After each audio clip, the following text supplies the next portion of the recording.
Previously on the Lost Element. Aboard the Glimmerwake, the Mollyhue kept busy. Asja sought Argon's counsel on trust, while Euan and Rhukkarrak tried a few flight lessons. Din spoke with Truck about legacy, and then later asked Euan about reclaiming his helmet, only to realize that he no longer needed it. Asja studied into Elandra's gemstones and the Gemborn who wear them, while Rhukkarrak's meditation turned unsettling. The Dryad's Veil rose ahead, shrouded in a mist far thicker than the season should allow. Then, impact. Sinew tendrils lashed at the Glimmerwake as a leviathan surged from the depths. The Hue fought hard, severed the grips, and broke away. Ship and crew worse for wear, but alive. Riding the river into the Veil's living canopy, Din offered quiet goodbyes, planning to part when they made port.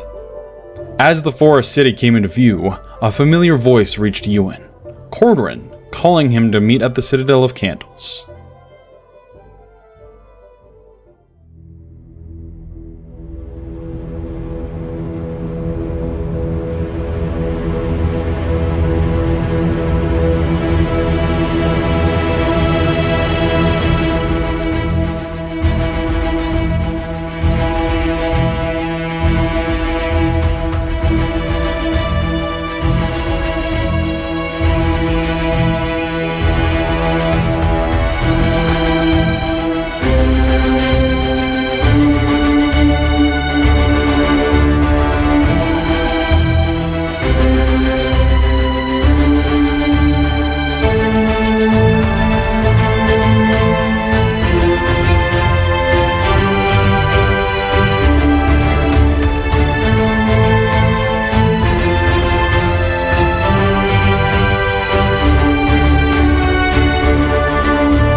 The dense foliage of the Dryad's Veil parts at last, revealing glimmers of light and motion ahead.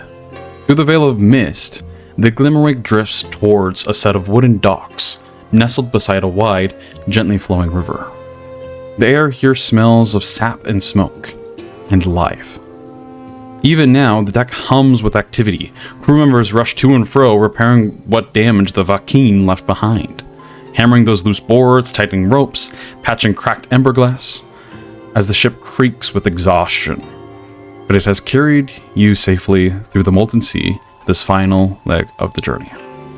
Docked hands on the shore call out in melodic elven tones, guiding the vessel in with steady hands. The Glimmerwake glides to a stop beside the pier, steam curling up from its still warm hull. You hear Argon shouting quiet orders, the ring of metal tools, the sighs of relief as the ship settles. Below deck, in the calm after chaos, Asja and Din are sharing a moment, a short but meaningful hug. Amid the sound of rain tapping gently against the hull outside, the forest breathes, waiting for you to step outside.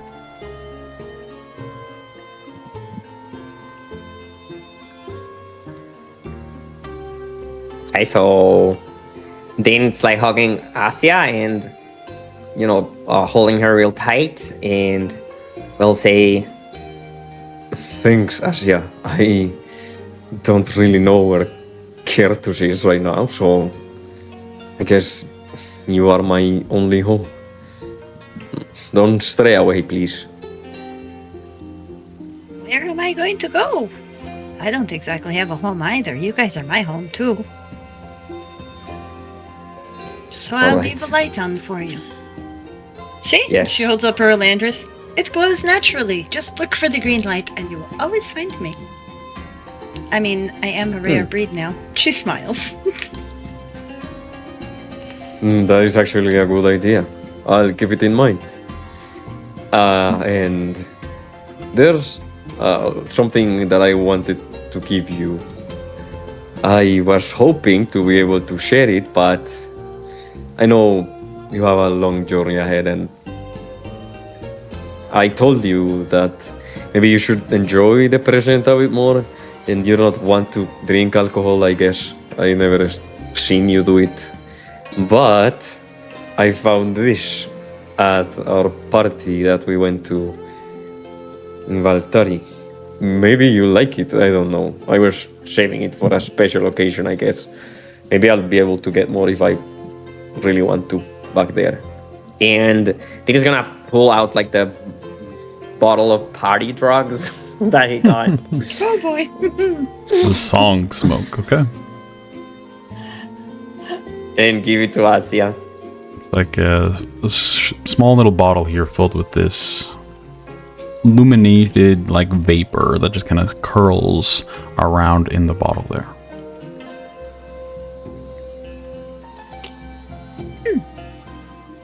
Actually, this. And she holds up the small little bottle. This might come in handy at some point. I do remember what it did to people. Yes. Is it terribly I wrong don't that know. if we ever get into a situation where I need somebody to maybe talk more, I offer them a drink?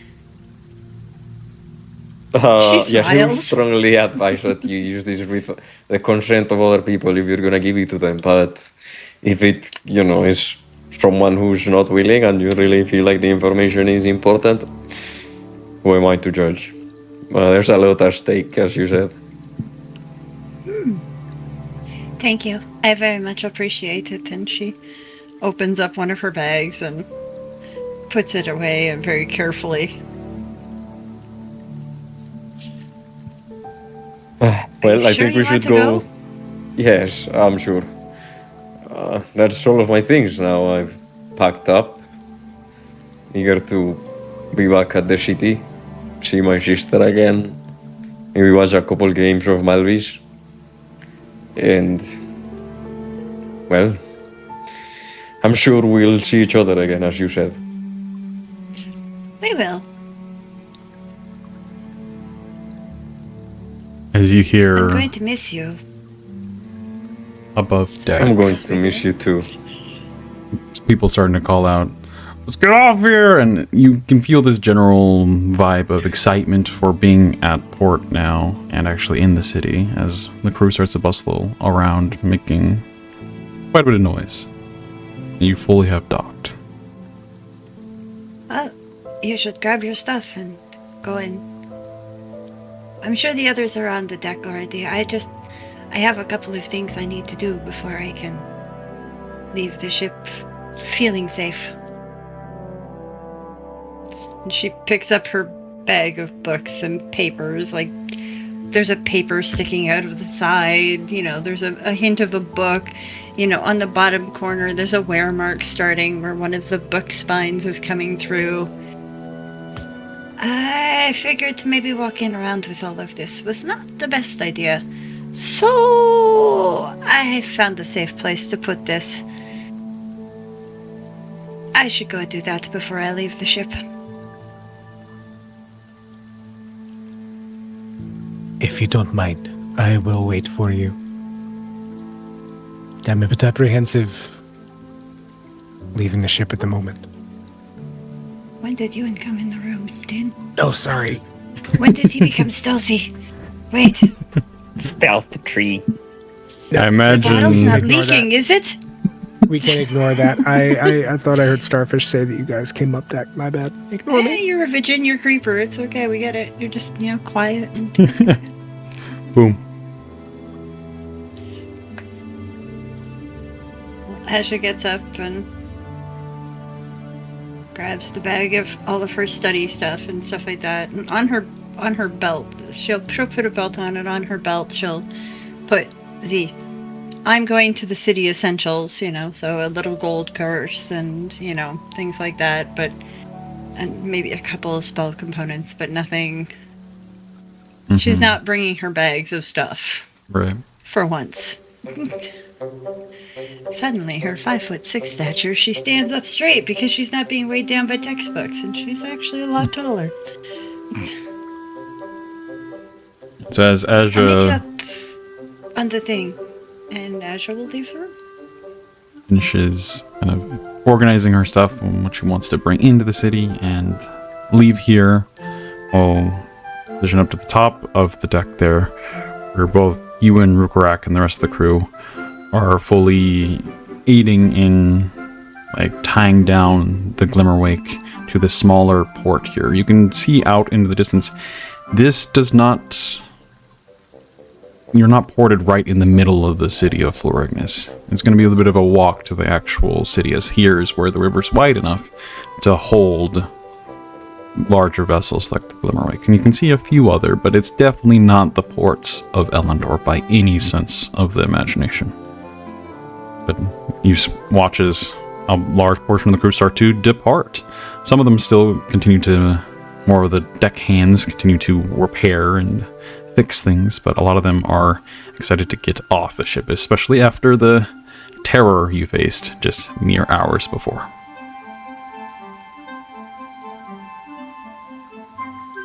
Well, I don't think I'll ever get quite used to the constant motion of the ship. Fortunately, I don't really get sick anymore, but it's always going to be nice to be on solid ground. I mean, as long as we're on solid ground, we have less of a chance for socks getting wet, you know. Euan, who is definitely on the deck and not mishearing the DM.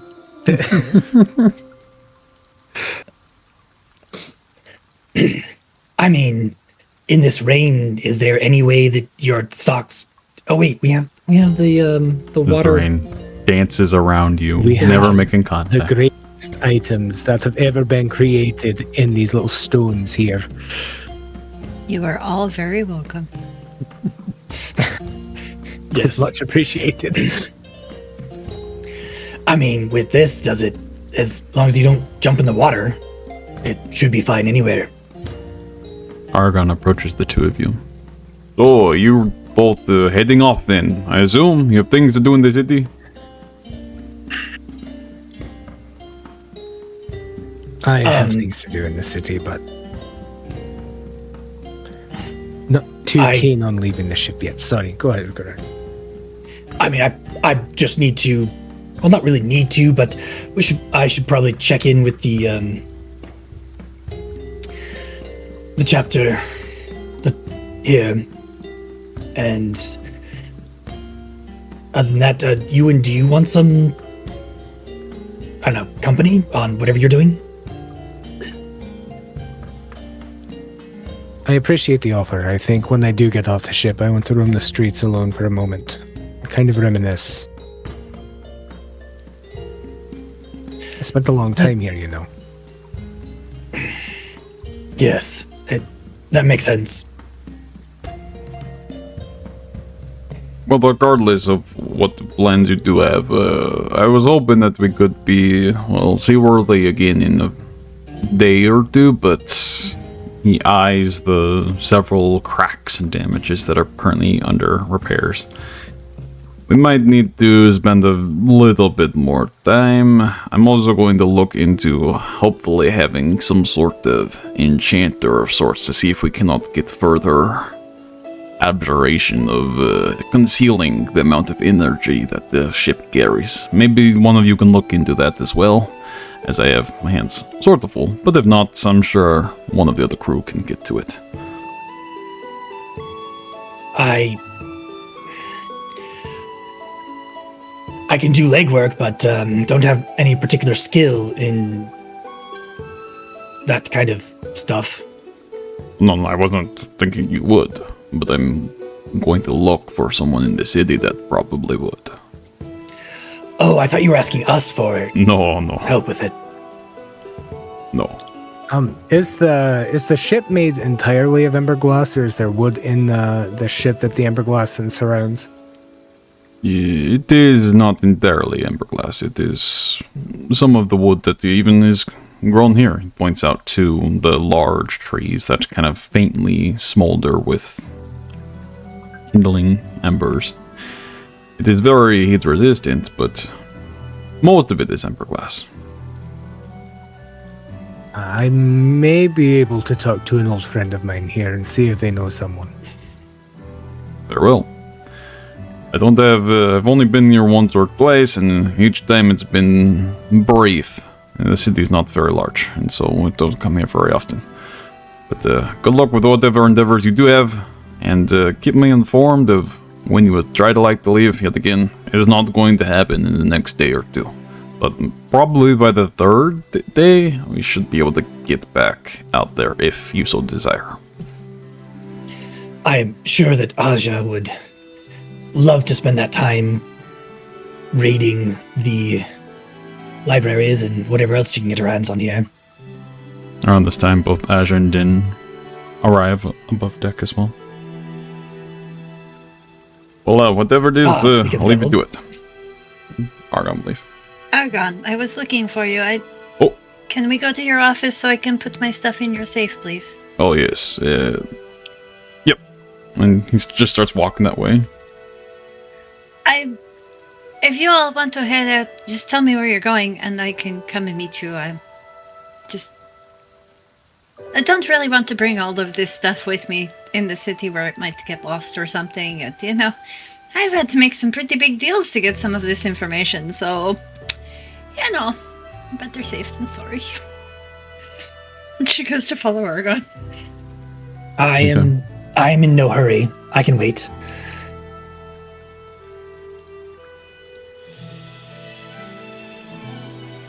No, it's just And when they get to Argon's office, the only thing she's gonna do is take out her journal, take out the list of names. Well, take out the 2 lists of names, the one from Elendor of the survivors' names that she already knew about, and the list of names from Kurasada. Mm-hmm. Put them into her gold pouch, and then put everything else into the safe. Okay. Yeah. You enter Argon's little captain's quarters here. It's a little smaller even than the quarters you all have allocated for the Montague. But there's a small little, really pretty secure safe that he opens and allows you to store whatever you need stored in there before closing it again. Okay. It's just her bag of stuff. Her new sword is still next to her bed. She's like, I'm not bringing that thing in there with me. Nope. You're leaving behind the sword? She will hide it under the mattress, but yeah. Go ahead and just make a wisdom save for me. I told you in the notes what I was doing.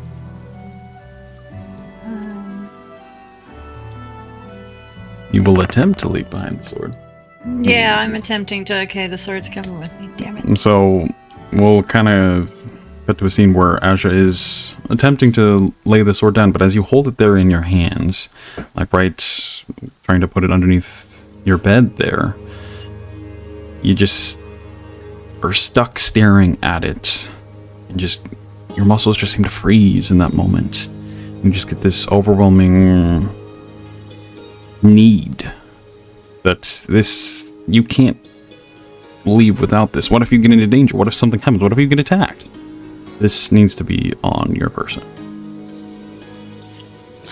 You and I have some couples therapy to do, she says to the sword as she wraps it up in one of her scarves, just so it's not super out. Wow. Here's a big death sword, everybody. Yeah, so she's gonna at least wrap it up. Yep. And stuff like that, but yeah, she'll be muttering to the sword the whole time about being a bit more reasonable, have a little understanding, couples therapy, all that kind of stuff. Okay. There we go. She's gonna annoy the crap out of the lich that's making her life miserable.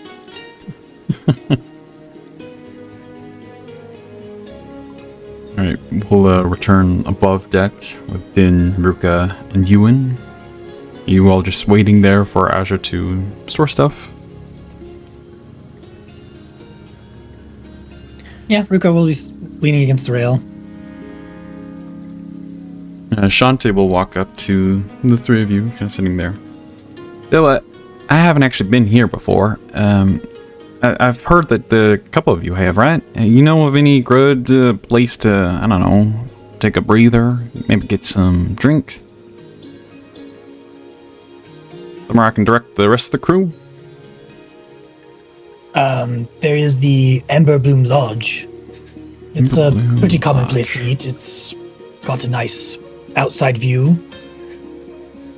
He kind of stares up at the rain that's currently battering down. All right, I'll look into it. It has some protections, but it allows you to enjoy the rain without getting wet. Interesting. Well, I'll be on my way then. She heads off with a couple of the other crew behind her as well. Around this point, Asja, you can now safely have stored your stuff and return back to the top of the deck. Great.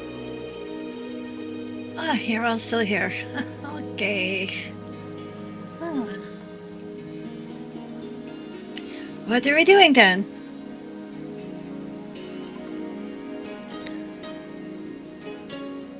Entering the city. At some time today, I'd like to check in with the chapter master. But other than that, I would like to share with you, well, those who've not already been here, the Citadel of Candles. It was one of the places that I really enjoyed while I was here.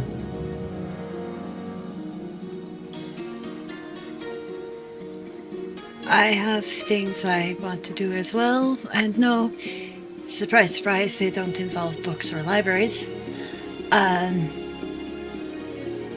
But I could join you after that for the Citadel of Candles if you would like.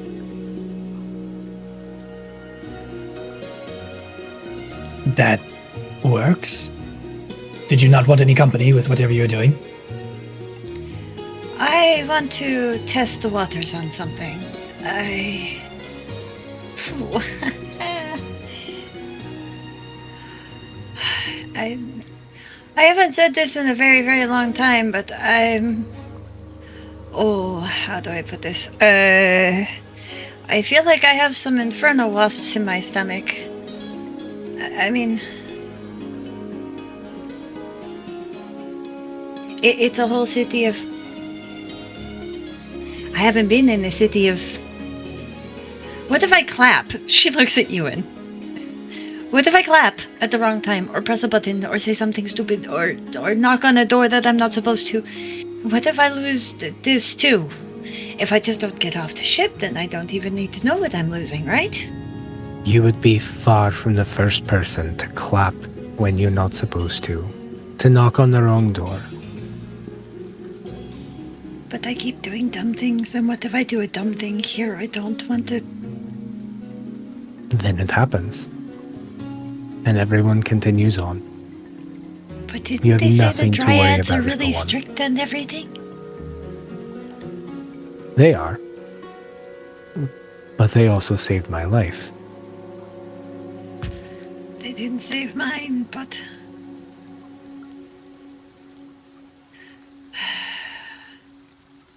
I don't know, I guess I'm just afraid of... I mean, I've already been honest with all of you. I mean, really, there's less than 100 of us back at home.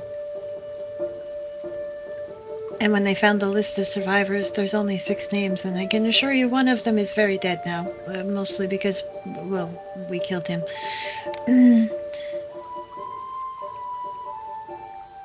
This is my only chance of actually having my own people. Even though we're different, in a very small way. From what I've learned. But, no, anyways.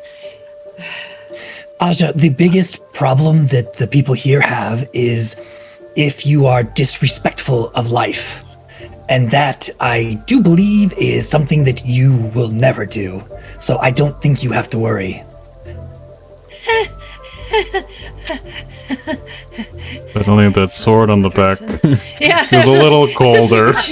she's like, well,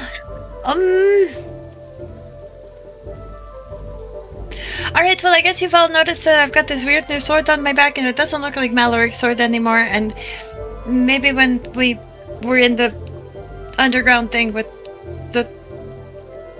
I had to make a deal. And maybe part of him is traveling with me at the moment. Hence why I asked you to break my hand when we were in the other place. He's very clingy. He's got some very, very demanding issues. I think he's been alone for a very long time because he just doesn't want to give me a moment's breathing space, I swear. You can't leave it here? I tried. She turns around and it's tied in a scarf on her back. I tried.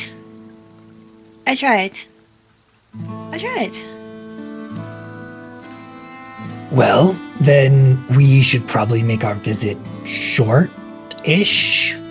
And, Or yeah, just maybe, like back in the other place, one of you could help me chuck it under the bed or something. Maybe we could do that. we could try. You know, I actually was hoping to go to the temple, church, the place of worship here to see if we can get the curse removed. Maybe that they could help you as well. I don't know, your deal is different. My deal is a little different. I think to break this deal, one of the parties needs to be null and void, if you understand what I'm talking about. And I'd like to say that, at least in my plans, it's never been me. As this conversation's going on, Euan's face goes through like 43 different emotions as he's trying to process everything. I was trying to figure out a decent time to bring it all up, but we can talk about it more in depth later. If you want help leaving it here, I can help you. I can try to help you leave it here. If you could try to help me leave it here, that would be great, because then I could walk in there without the giant, like, wow, death sword on my back. I mean, I didn't think about this part of... I didn't think he would be so clingy. There we go. Mistakes were made. My bad. Bedroom, anyone? Let's go. Come on, let's go. Let's go, little one. And it's not like I was hiding it from any of you. I was just wondering when one of you would bring it up eventually. I didn't want it to really die. Yeah. I needed a lot of information, and he gave me the information I needed. So it's kind of worth it, in a way. I'm still going to kill him the minute I can, though, she mutters. You and I both. Yeah, I think we all agree on that one. Well, for me, I think it's time to part. I'm gonna hopefully stay around here and find another vessel that will bring me back to Altari. Well, there seems to be a few around, and I won't ask you again if you're sure. Rook will I go will up and miss put you. a hand on his shoulder, as will we all. Thanks, friends. You will hear about me, that's for sure. And I'm gonna make myself useful while I'm away, promise.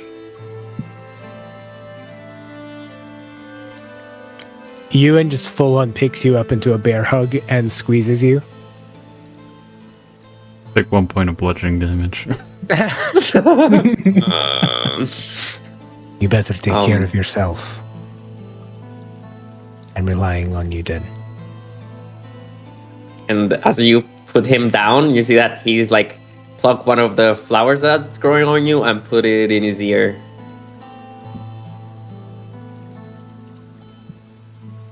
Euan smiles. I won't fail you. I know you won't. And he will pick up your hat, kind of tussle your hair a little bit, and put your hat back on. Take Just good keep care of my yourself helmet. Okay. Of course. Okay. Well, I'll see you later then. And Dean's gonna smile, and he's gonna strum a chord with his instrument, with his harp, with his lyre. And as he's walking away, he's gonna start like singing, maybe just like humming the song that he's been working on.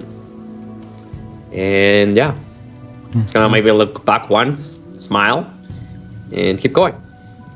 Go ahead and just roll a performance check for me with that last check here.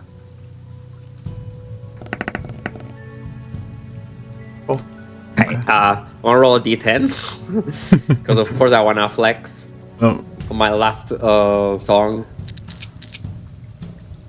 Really focusing as hard as I can for 14 total. 14. We'll say not quite high enough for all three, but pick 2 party members to give inspiration to.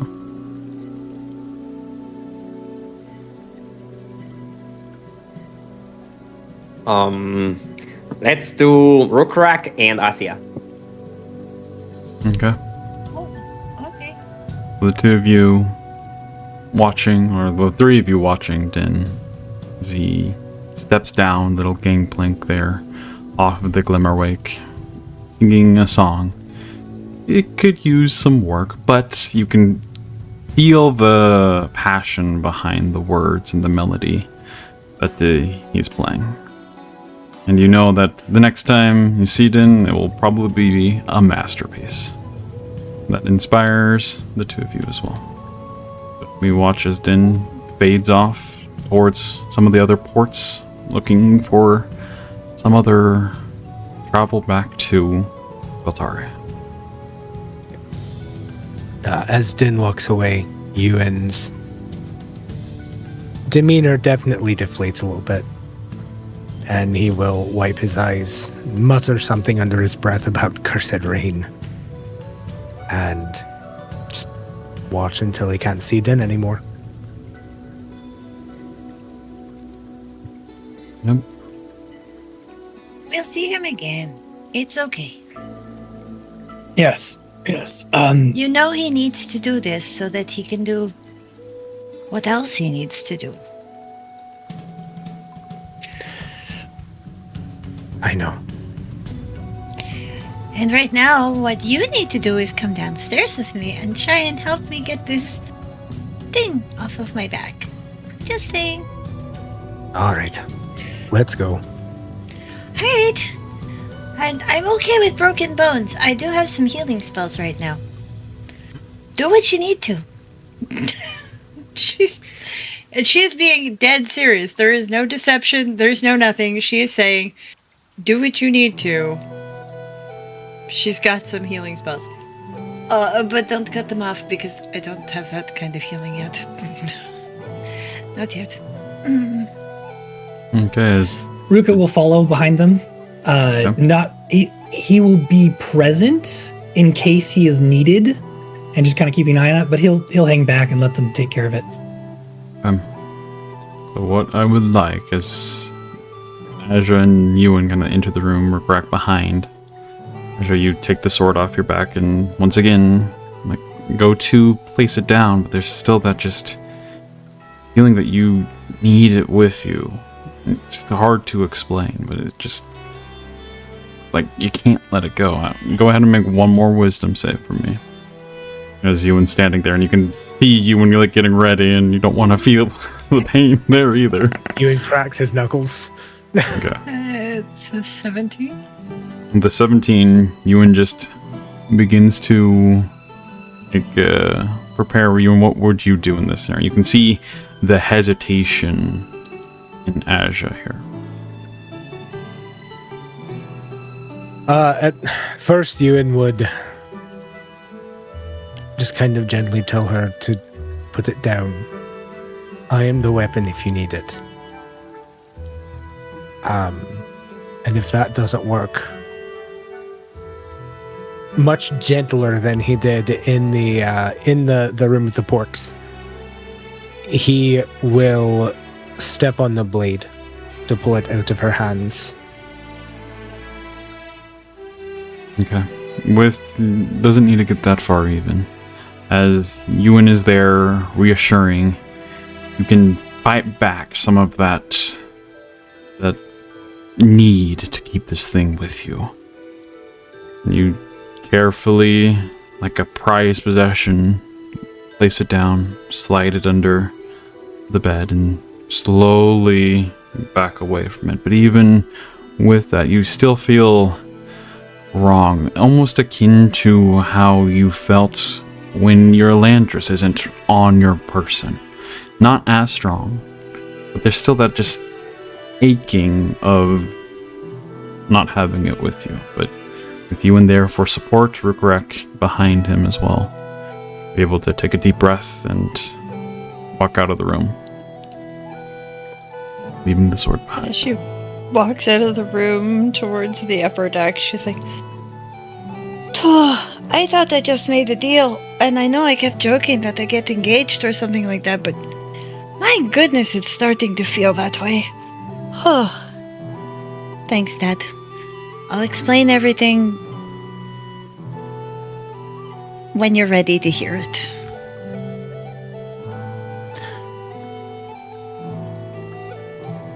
He will nod. And then he almost looks apprehensive to say something, almost kind of bashful.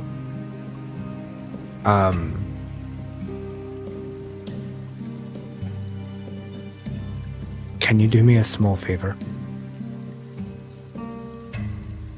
Of course.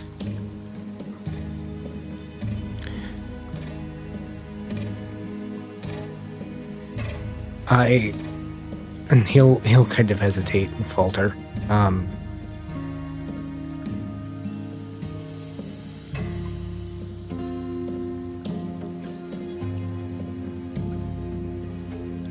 Two of my very dear friends from here died when we were going to Mithendrill. I don't know if word has gotten back to their families. I'm excited to be here, but I am scared to set foot off of this ship. Can you please just tell me that everything's going to be okay? She's gonna smile and turn and take his hands. Everything is going to be okay. When you left, and you were headed for Mithendrill, I'm pretty sure everyone knew what the risks were.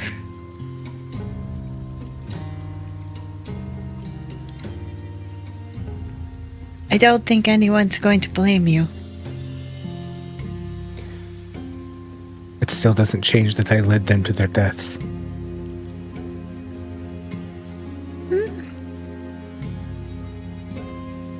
How are you supposed to know? You can't hold that guilt on yourself.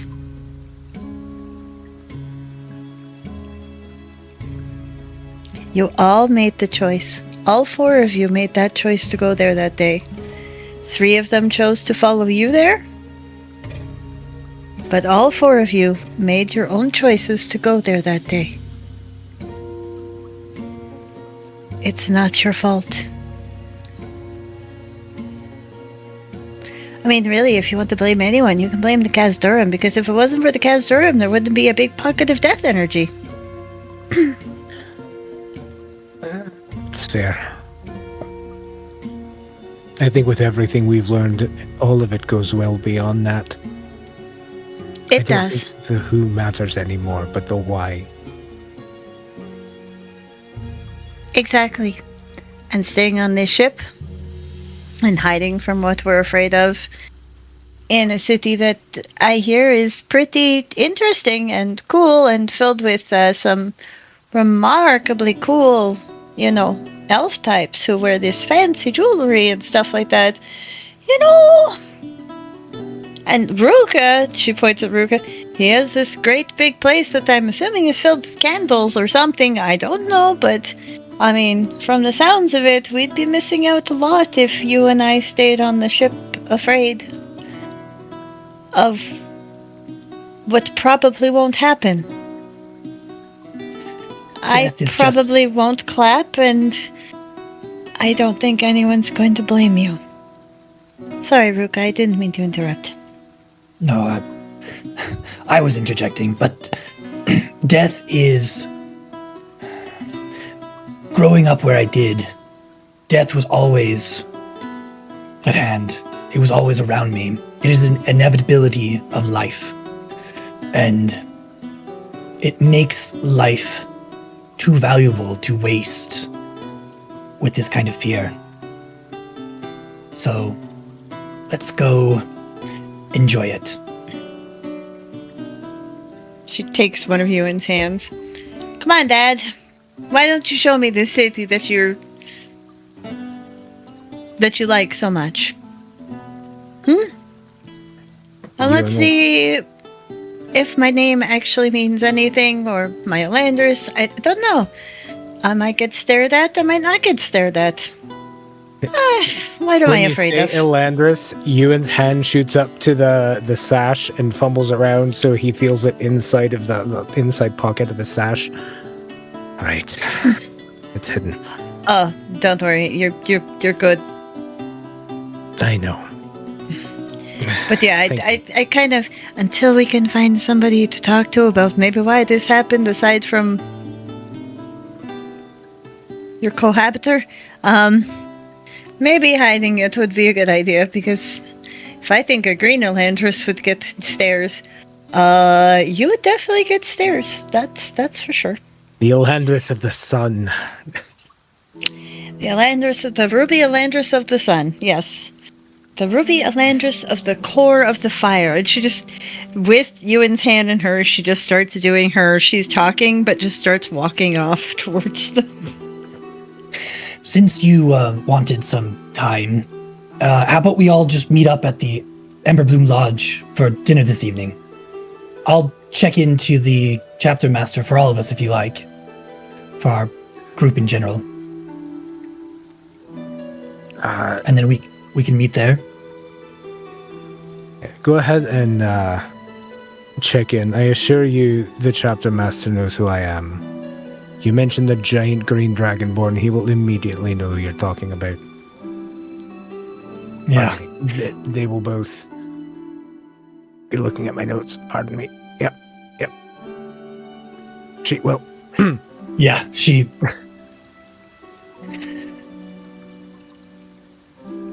Right. You all step off of the Glimmerwake onto solid ground once more. And the ground beneath your feet, it feels alive, pulsing faintly, as if the forest itself recognizes your steps. There's no real pavement here like Elendor or Veltari, as the paths are much more alive, shaped by root and time. Soft beneath your boots. The flowers grow freely along all the trails here, their petals flickering faintly with light like trapped embers. You take a lot of care not to crush any as you walk. But it takes better part of around 10-ish minutes to reach what could be called the city's heart, though Florignis doesn't really have such a feature. There are no crowded markets here, or no shouting vendors, no stone streets or towering walls. Instead, homes and halls rise organically from the trees, glowing softly in the evening light. The forest far outnumbers its people, yet it feels anything but empty, full instead of quiet voices, soft laughter, and the hum of life itself. As you approach, the lanterns in the canopy start to bloom with life, motes of orange and gold that float upwards akin to fireflies. A warm light begins to suffuse the air, and the murmur of the river fades into the song of 1,000 living flames. As you arrive here in Florignis proper, are you breaking apart? Rhukkarrak heading towards the flame chapter, and Asja and Euan, where are the two of you heading? Alright, so you're heading to Flame Chapter. Do you have anything else to do aside from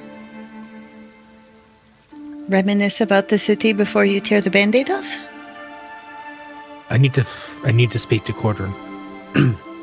Oh, Cordron's here? Yes, Cordron. Well, at least I think I heard Cordron on the ship yesterday or this morning. It's probably some kind of magic. Was there a kind of wind and then suddenly you heard his voice? Aye, there was. Yeah, that's what I've been using to contact my father. It's a spell. A very expensive one. But Makes a lot more sense. Mm-hmm.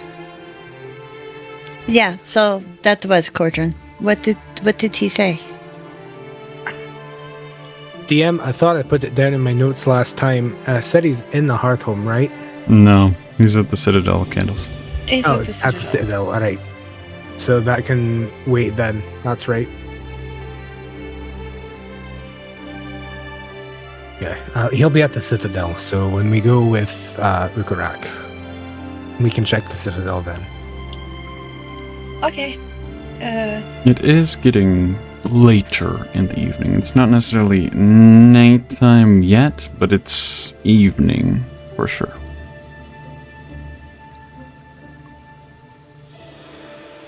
I think for the most part, Euan just kind of wants to walk the streets for a little bit. Point out a few small things to Asja here and there as they talk and he tries to steal his nerves. What is the more official building of this place? Like, I don't know if I wanted to find lists of, I don't know, like the census or something for the city. Where would I find the government officials? You know, the people that usually hate us, but I'm hoping they don't hear. No, they would be at the Hearthhome. That's the temple around the Flameheart tree. And Euan points to the large looming tree that kind of breaks through the canopy. The canopy is quite thick, and so it's hard to make out at this distance, even though it's only like 1,000-ish feet from you.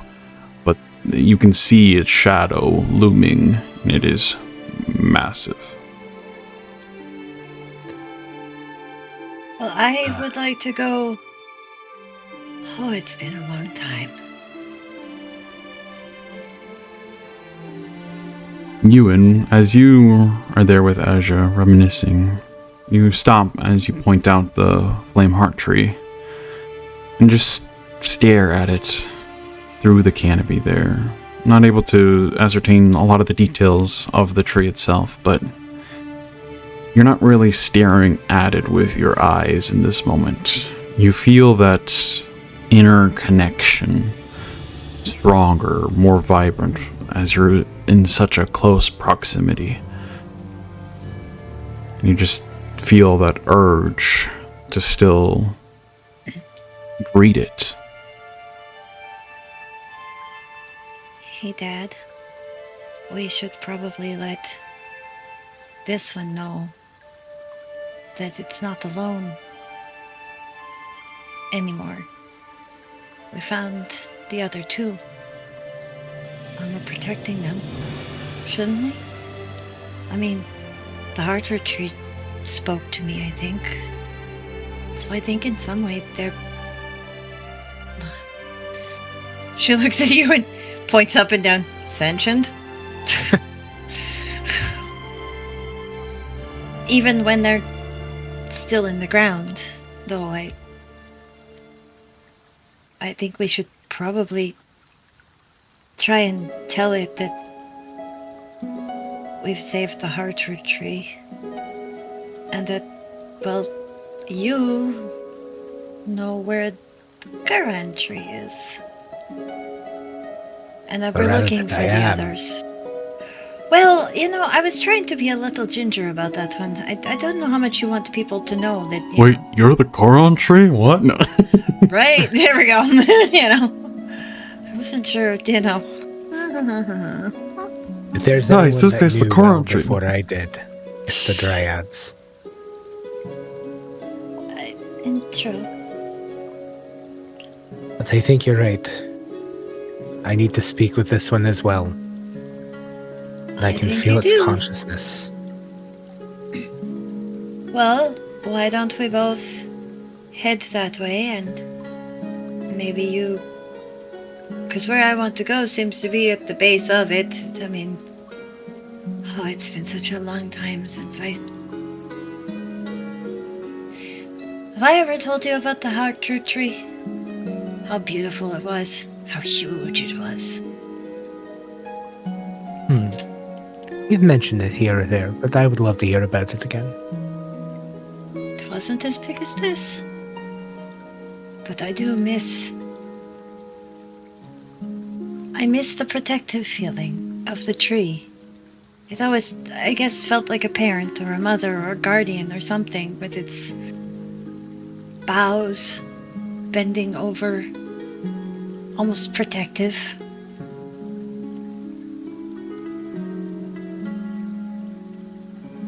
I don't know. I am enjoying the city so far, but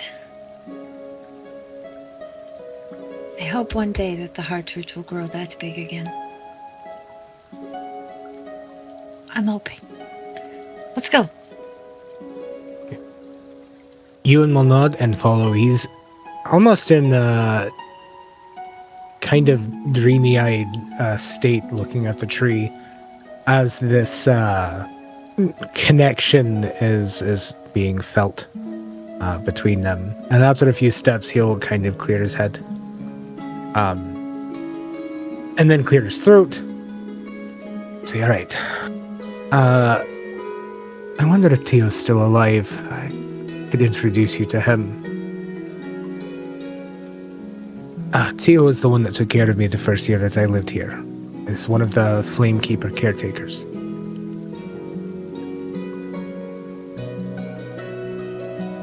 A flamekeeper. Is that what they call the root tenders? Yes. Oh, yes, no, I do want to meet... He might know about... Alright, maybe not for many people, but for, maybe the Gemborn elves, this would be kind of a morbid question. How bright was his gem when you last saw him, and when did you last see him? I can guesstimate whether he's still alive or not.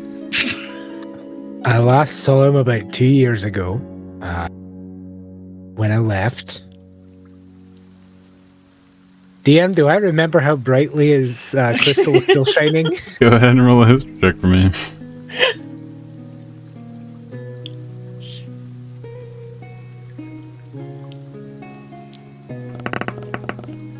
All I remember is blackness and death. It's hard to tell. I mean, you don't know. You know he's an older elf, but yeah, you're not quite sure. It was certainly a gem, and it was certainly shining to some degree. That's about all I remember. Well, I think you would have... Yeah. If he only had about 2 years or less left to live, if it was natural, then his Elandris would have been not so bright. So it would have been a bit more noticeable. He might actually be a good one to ask about my own, That's what I was thinking, because I do want to actually talk to a root tender as well. Or, sorry, a firekeeper? Flamekeeper. Flamekeeper, okay. Flamekeeper. I have so much to remember on this trip. Okay. As both Euan and Asja start walking towards the large tree in the distance, go ahead and just the two of you roll insight checks for me.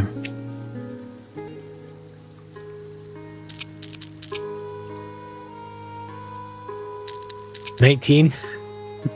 21. Oh gosh. You both notice quite clearly recognition from Euan's standpoint. A lot of the elves here, then there, yet again, are not a ton of elves here, but the ones that are, as you'll see them glance at Euan a little longer than would be normal for just a passerby. And you can see some of them muttering underneath their breath. And when you recognize some, kind of meet your gaze and kind of give you a nod of acknowledgement and knowing. You definitely do not remember everyone's name here, but you spent a long time in Florignis. And the city remembers. I will say the ones that directly meet his gaze, Euan will lightly acknowledge. But it straight up just ignores the ones that kind of whisper amongst themselves and just tries to shut it out. Okay.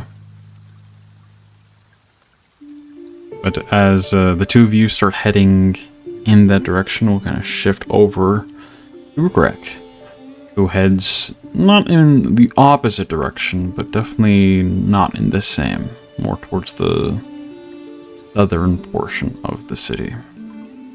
And it's only a couple minute walk for you, Rhukka. It's, yet again, the city is not very large.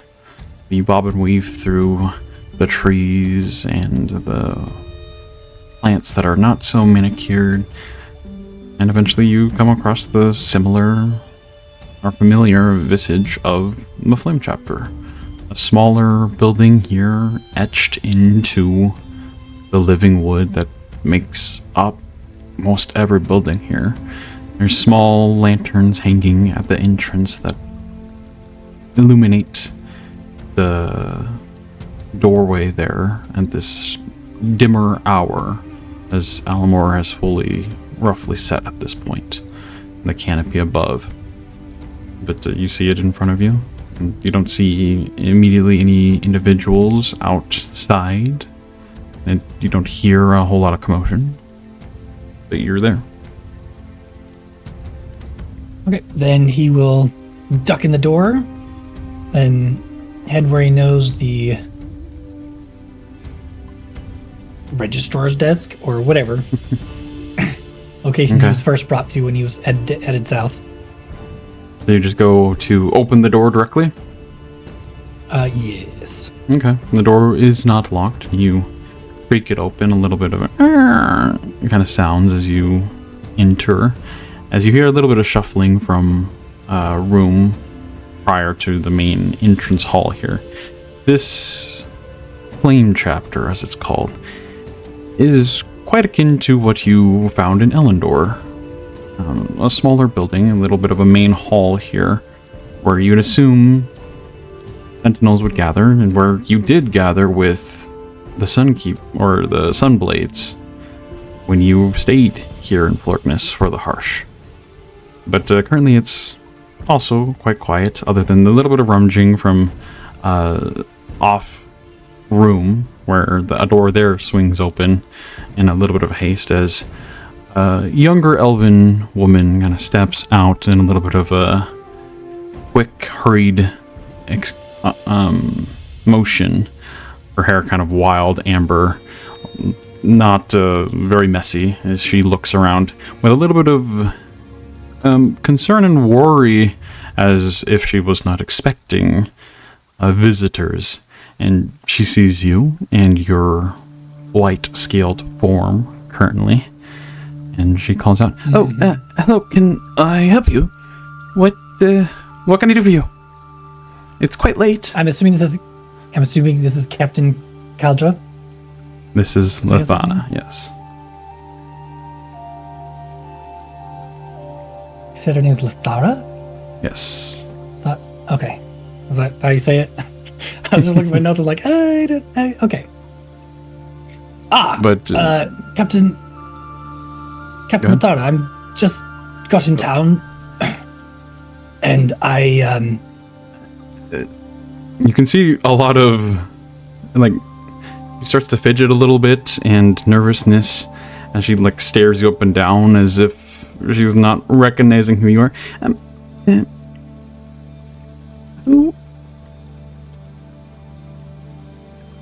He kind of Oh, right. looks down a little you bit probably sheepishly. recognize me better like this. As he shifts. He kind I'm of glances with confusion. Oh, Rhukkarrak. What the? Okay. Is this like a joke? I'm confused. It's good to see you. She kind of braids her hair a little bit and then kind of stands a little taller, trying to put on an air of confidence that no insight needed is not there. So you're back. Welcome back. What? You're looking to stay here again? Are the Sunblades with you? No, what's my old accent now? I forget. Oh yeah. No, actually, I was just going to. I have lost it. Whatever. Well, Pressified. I actually was just coming through to let you all know that I have arrived with a new party. We call ourselves the Motley Hue. You may know of Euan? Euan. Oh, the green dragon. Yeah, okay. Yes, the big green Drakthir. He's back in the city too? Yes. That's formed good a to know. party with Asja.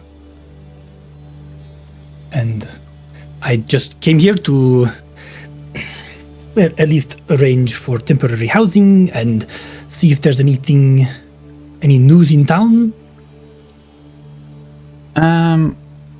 Well, yeah, we definitely have room here if you want to stay here.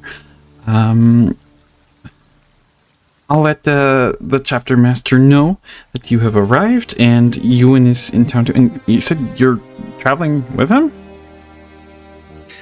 Yes, we met, and Okay. I also have another elf friend named Asja. Asja, doesn't sound familiar. I'm sure we'll meet. Okay, and are you here looking for work again? We'll be in town for a couple few of days. things.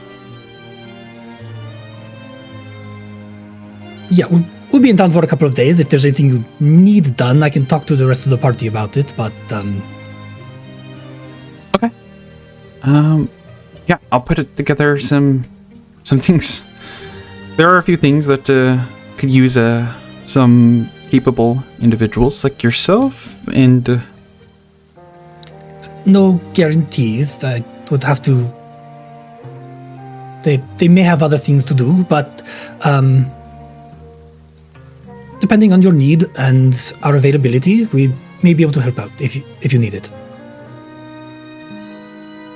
that's great to hear. It's just an awkward silence for a moment or two. But yes. Were you wanting to no, stay here it's, tonight? Probably. Why? Is that a problem? No, not at all. I just need to go make sure that the accommodations are ready. I'll go do that. If you want to, she points towards the back room where the chapter master's quarters or like office is. I'm sure she'll be more than happy. Well, you can call it happy to see you. I'll go get those accommodations. So there's 3 of you? Yes, and just so you are aware, I did not come in here like that as a joke. That is actually more my actual form. Hey, what? It's hard to explain. Never mind. You can forget it. Maybe we'll talk over some food or something later. I don't know. I'll go get those rooms ready. And she bustles off. Rhukkarrak just decides that he's just going to be an orc in the city. And he'll turn around and go find chapter master to make sure that she's aware. Yep. You walk back towards the room there with a dimly lit interior here. Not all the lanterns have been lit for the evening here.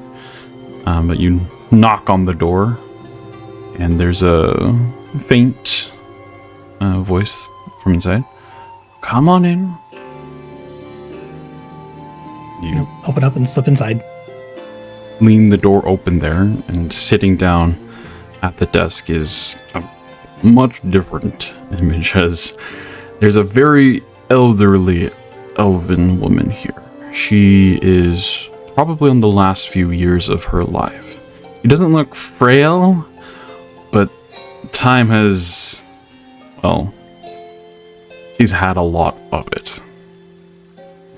Currently, there's a bit of spectacles adorning her face, and just reading some parchment on this little bit of a desk there, and flipping through before she kind of readjusts her gaze to meet your presence as you walk in. It was Rhukkarrak. Memory serves, yes? Yes, Chapter Master. It's been almost 2 years now. I'm surprised that you recognize me. The Sunblades, they Kind of does like a little wave with her finger. they are pretty good people. And I remember you doing some good deeds for them, with them here as well. You don't get a lot of the kind like you. Yes, well, I'm not here with the Sunblades. I've got my own That's party at the unfortunate. moment. But they're good people. The Motley Hue.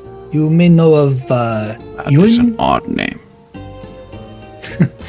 Yes, well, You said Euan.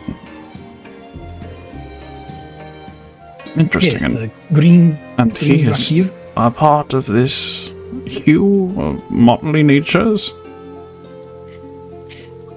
Yes. Yes. I wanted to check in before meeting them for dinner. Well, I'm glad you did. I'm sure Leth can point you to some of the things that we need done. How long are you planning on staying in the city? It is not. Well, Go ahead. the ship that we came in on got damaged by a giant sea monster. Not sure what it's called. Anyway, Exactly. we'll be here for. I'm sorry, what was? Where exactly was the ship damaged? By a monster of the sea?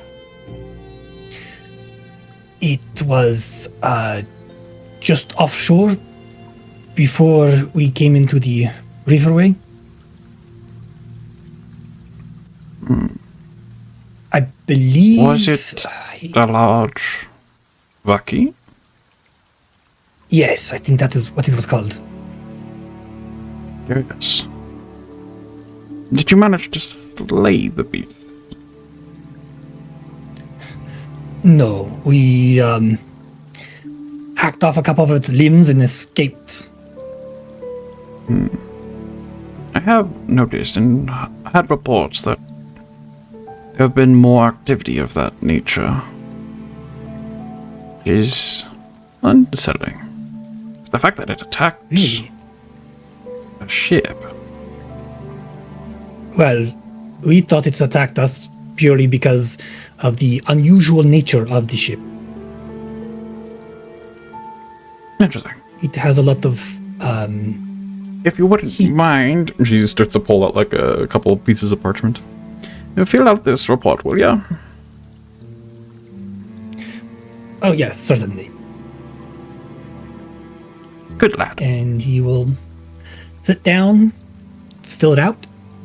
When he's done, he'll hand it in and then head to the Everbloom Lodge to reserve a And seat. It is a pretty lengthy report of a lot of information that you don't really have. But you try to fill that out the best of your abilities before bidding adieu and heading out. As you are heading out, Leth, the captain, kind of passes you as you're leaving.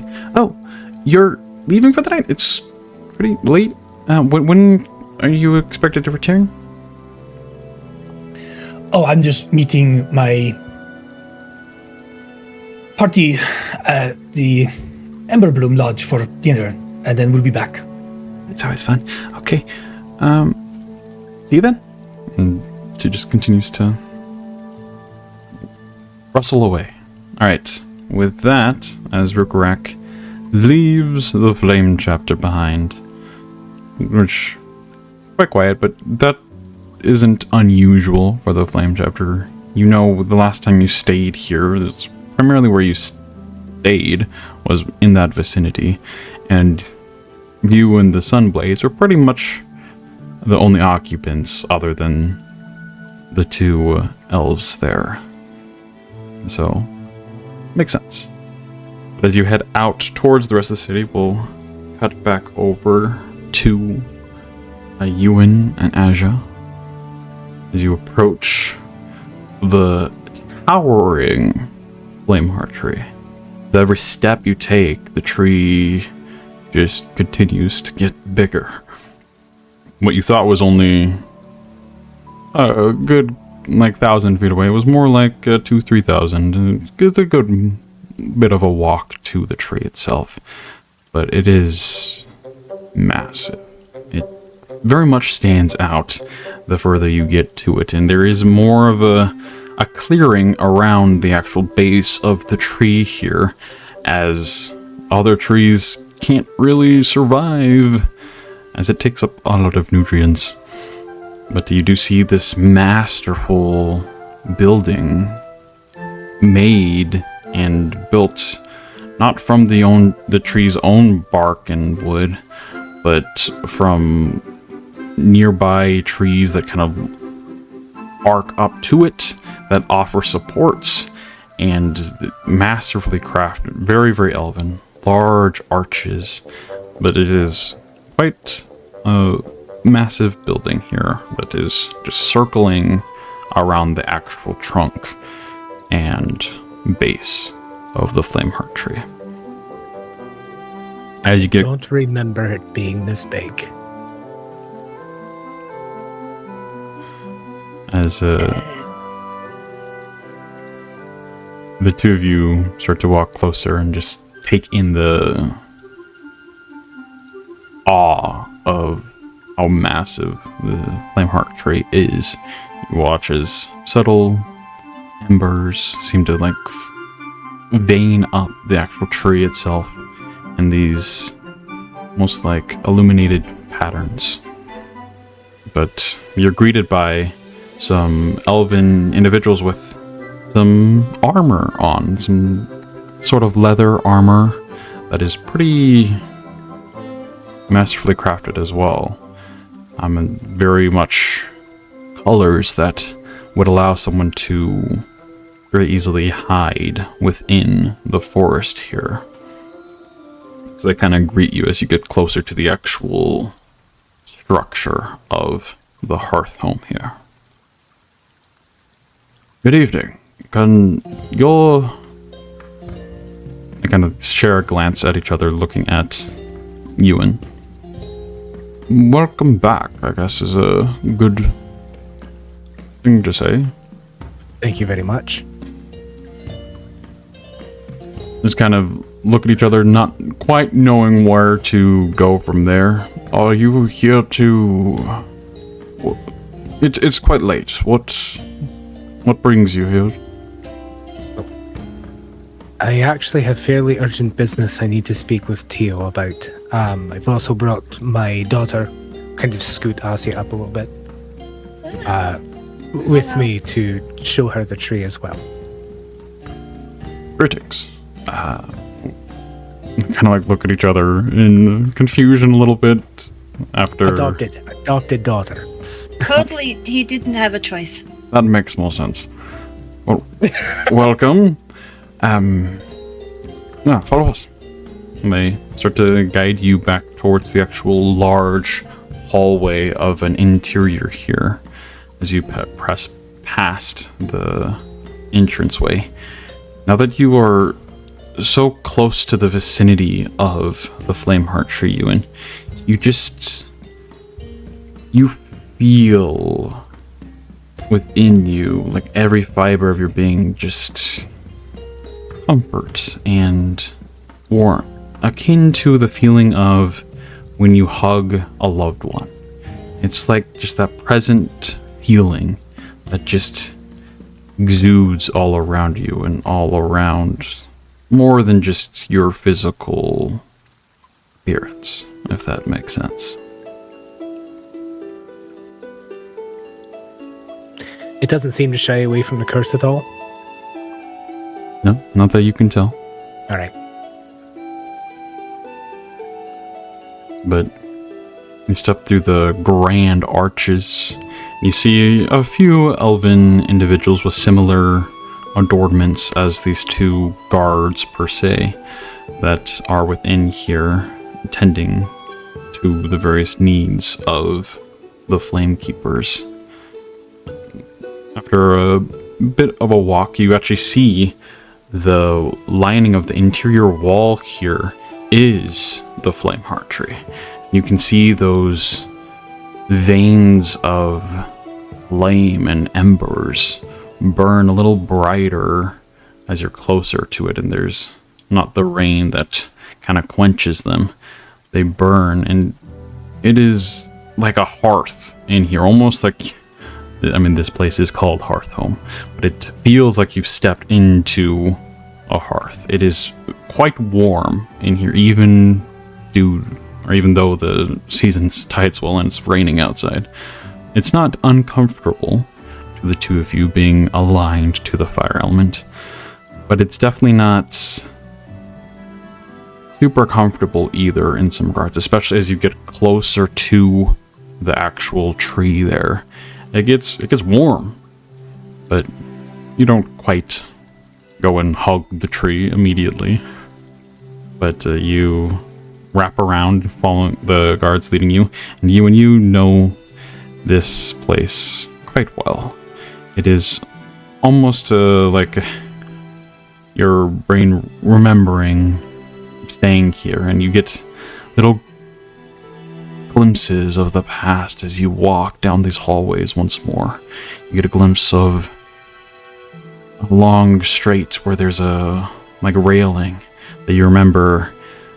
That was the first time you were able to actually walk on your own with the railing as your handheld in several months. You look to another spot where you remember Tio dressing some wounds and changing some bandages upon you. Just all these memories flood back in to your mind as you walk these familiar halls. Eventually, they lead you to a little bit of an alcove room here that you see is currently closed. There's not, like I said before, it's decently late at this point too, after walking through the city and reminiscing.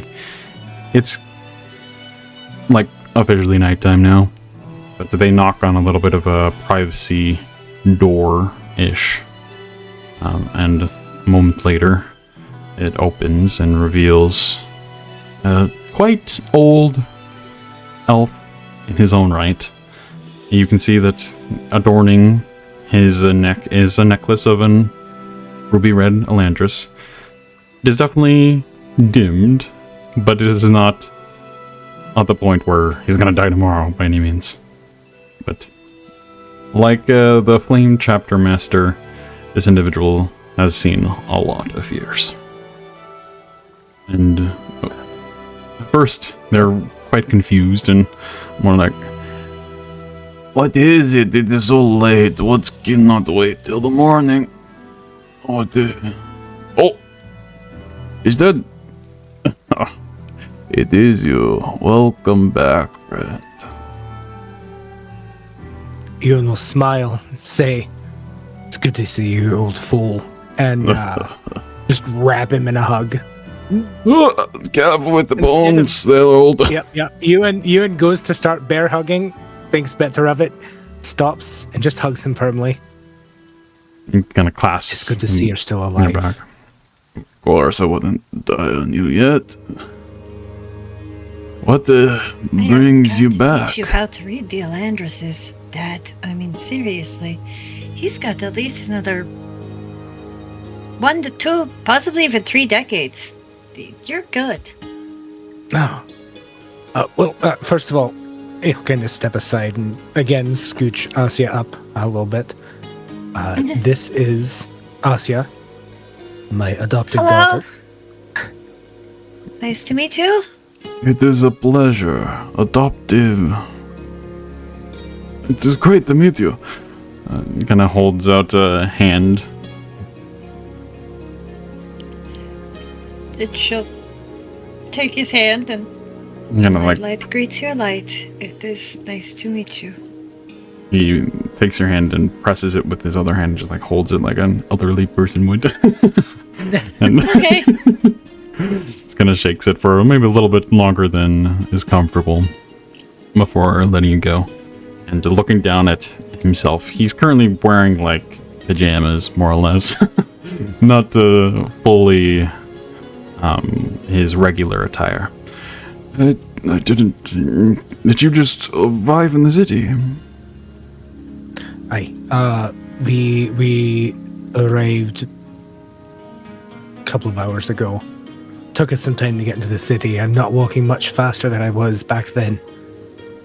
Well, you're standing a little taller, if I can't tell. And kind of stares up at the horns at this point that are now like more. Well, We have much to talk about.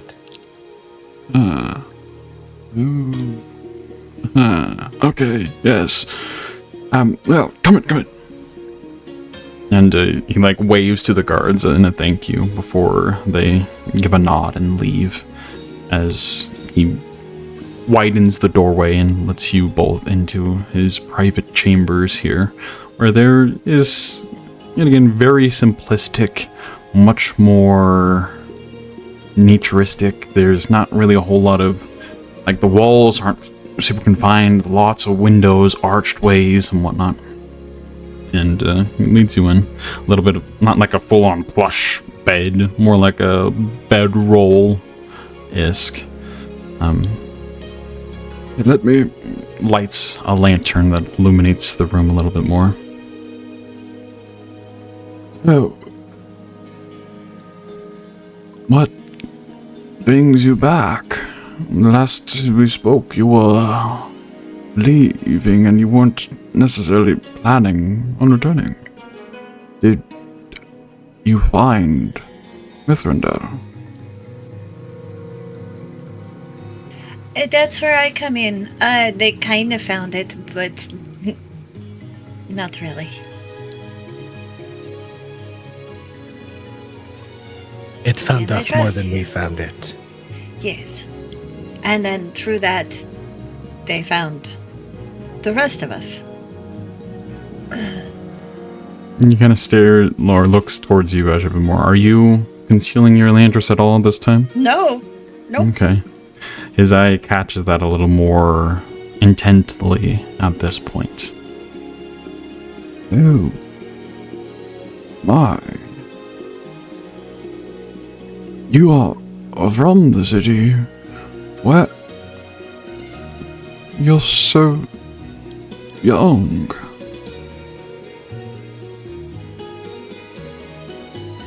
You found. Wait, what? Please enlighten me.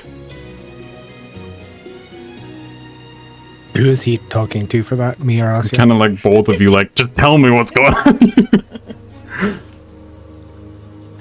Tell you what, little Do you one. want me to take it away, seeing as I kind of remember more than you did? Let me tell the story up until then, and then you can take over You from did. there. Perfect. Because then I can give him the double whammy at the very end about Right. Yeah. Oh, habit.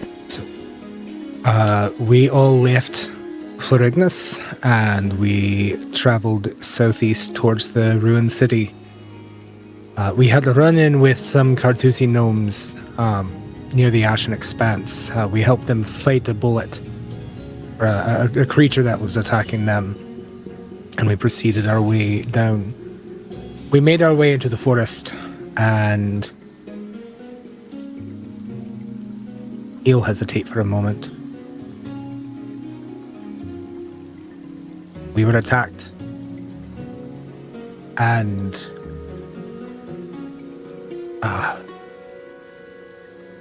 Kallian and Araleth did not make it out of the forest. Rhukkarrak and I ran, and that's the last I remember. Somber expression crosses his face when you mention that the two of them did not make it.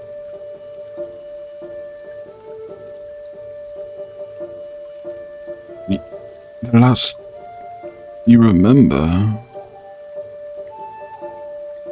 What do you mean? Well, you see, it was... Pardon me, I'm choking a little bit on water.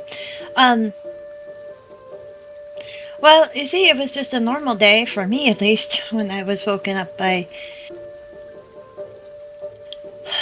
I'm going to have to trust you. When I was woken up by my own, I guess guard, you would say, that alerted me that they had found Euan and his friend. Euan was unconscious at the point that he found our settlement. Or more, he was brought to our settlement. And I spent the better part of a year healing him. And So you were helping woken, him to Lindor? get stronger. Pardon me? He kind of looks towards you, and you awoke in Elendor? No, he awoke in the desert shade woods. I can't talk about it, but And so, not all of us died that night. There we go. Let's just put it at that. you see that? Yes. But anyway, so I healed him up for a whole year, and then I needed to leave where I was. And he was leaving too. There's just a small thing about when you leave my settlement. You don't remember it at all. Euan's eyes go wide as he turns to look at you. Sorry, I should have probably said something, but I didn't realize until... Yeah, I started putting two and two together. It explains why so many people maybe came through our doors but never came back, even though they said they would.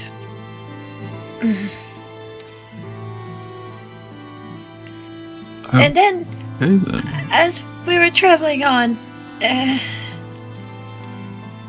doubt it matters. It hasn't mattered anywhere else I've gone, but maybe this will help you understand why. Maybe you'll recognize it. My name is Asja Einarog. Rhukkarrak.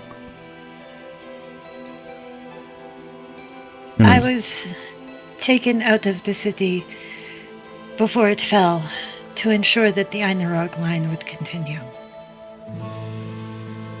You can see he's just stunned in shock and an emotion that is awe and just... And the double whammy is I need your help Double because whammy.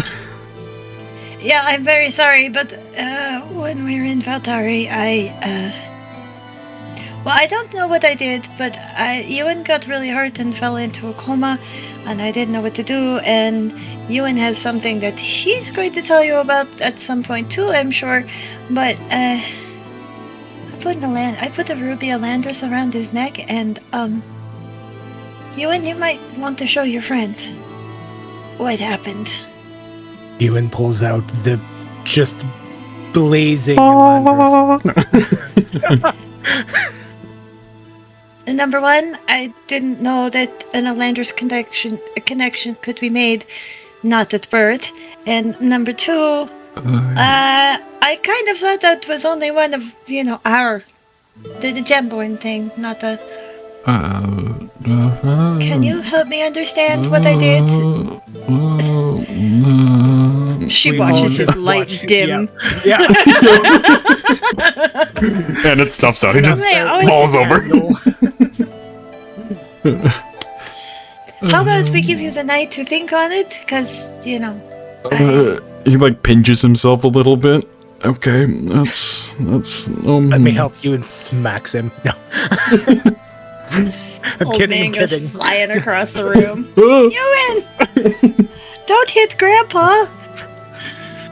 No, but Euan will kind of reach over and if he is sitting down, Euan will kind of lightly place a hand. He sits on down his, with all on this. his knee.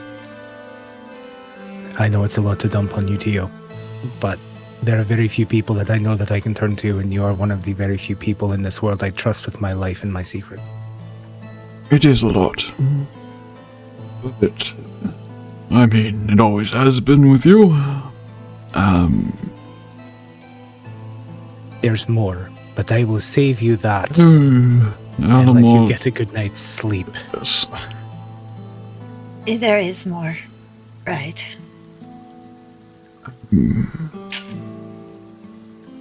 Yes. Let me dwell on this all. It was a pleasure to meet you.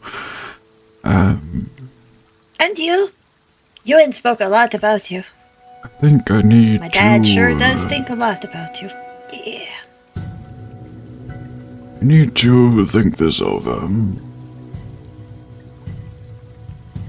A Landris connection made with a Drakthir. Not even at birth. That's not even... Nope. Oh, okay. We'll take our leave now. We have a friend who is waiting for us for dinner. And I am hungry. I have not eaten all day. I've just been so worried about, coming here.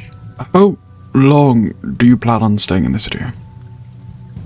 A few days. The ship that we came in on took some heavy damage on our way in. So it's going to be a few days, but we're leaving past that. Okay. We have some time. Return maybe midday tomorrow, and we can discuss more on this when Just motions to his head. I have some time to think. Digest all of this. Euan will create. We'll use Druidcraft and create a soft sensory smell of sandalwood patchouli spices to hopefully calm his head. And as they stand to get ready to leave, Tio, would it be a problem if I approached the Flameheart tree on our way out? I don't believe so, no. He just is like staring at your Elandris still. Just eyes wide. He Lost should in probably keep that hidden for now. Yes? I mean, do what you will, but it will garner a lot of attention if you don't.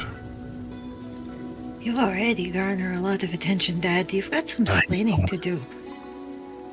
Well, it's up to you. If you want to wear the giant beacon, you Euan can will wear the giant beacon. keep the chain around his neck, but he'll tuck the lantern portion itself back inside of that inner breast pocket. Have a good night, and we'll speak tomorrow. It was nice meeting you. And as Gives a they smile. leave the room and close the door and stuff like that, she's gonna kind of chuckle and look up at Euan.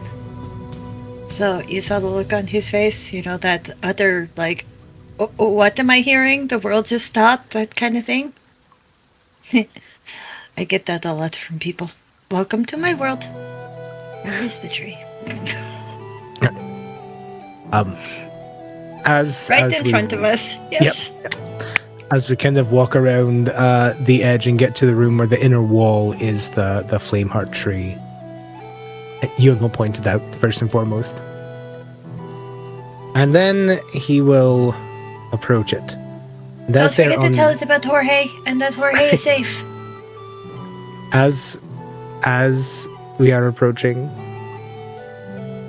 I will reach out to the consciousness and simply tell it, we will talk soon. And will druid craft one single bud from the Kuran tree on the patch of bark that he places his hand.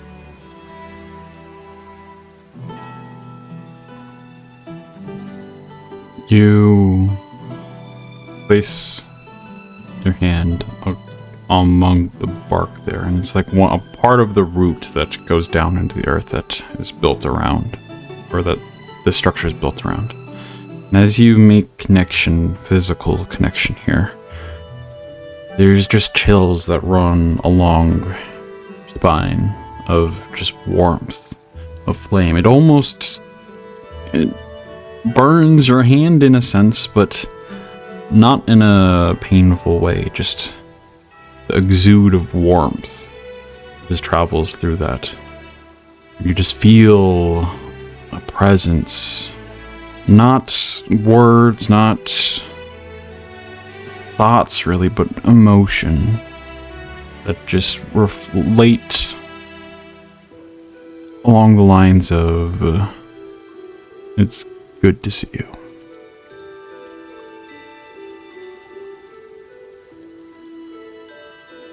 All right. Shall we meet up with Rhukkarrak? We should, because I am very hungry, and it is getting very late, and I want to get there before the kitchen closes. Hey, let's go. Let's go! Okay. The two of you head on out of the hearth home there. You catch multiple other people glancing your way.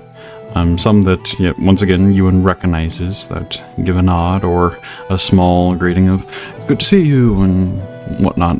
Small talk that is made as you leave, but it's quite late, so not a whole lot of that. As you slowly walk towards the Emberbloom Lodge, Rhukkarrak heading in the same way. Probably going to arrive there ways before, at least 20-30 minutes before the two of you. As Rhukkarrak arrives at the familiar Emberbloom Lodge. You have been to this place several times. Last time you stayed here in the Harsh. And it is not really a lodge. At least not in the general sense of the word. Much different than a tavern like in Veltari, or the warmth of the Flaming Flagon back in Elendor. Here, the Emberbloom Lodge is more of an open grove, framed by towering trees whose trunks serve as natural pillars. Elevated platforms wind between their branches, while the ground level is scattered with smooth boulders, curved roots, and living wood shaped or perhaps grown into a resemblance of seating. You see a bit of elves sitting around in the dim light here, eating and speaking softly. Their movements are very unhurried, graceful, unbothered by formality, as you see them pass around some food, communally, hand to hand. There's no real plates or utensils. Much more hippie vibe to it. You hear a little bit of laughter, some warmth beneath the canopy's ember light that kind of glimmers here in the night. You smell the strong sense of spice and smoke that kind of exude from a more kitchen-esque area, not really built out once again, but where there's a bit of a flame that, and you see a couple elves cooking over in the corner there. As you kind of walk in and look around, you do not see your companions yet. What are you doing, Rhukka? He'll just look around for some available seating for his friends and him, and basically just claim a bench or a corner of the woods for them and sit and wait. Okay. You just sit down on some of this naturally living wood that kind of makes up some sort of bench. Very loose in the term bench there.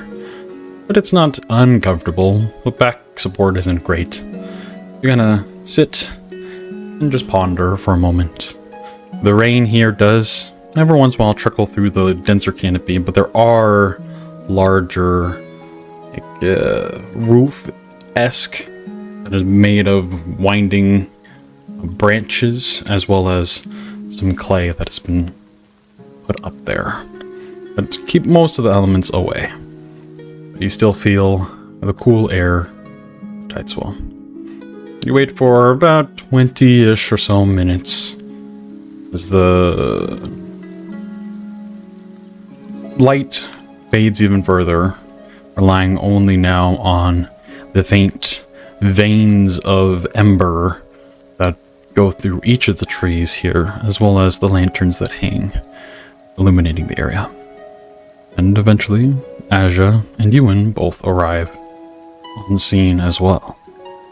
And you both look out and see Rhukkarrak just chilling in the corner there, waiting.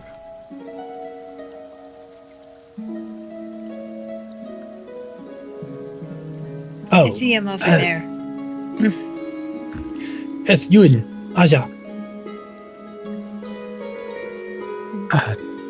Sorry to keep you waiting. We ended up having a conversation with an old friend. I was not waiting for very long. I ended up having to write a report on our attack. Wasn't exactly exciting, but it filled the time.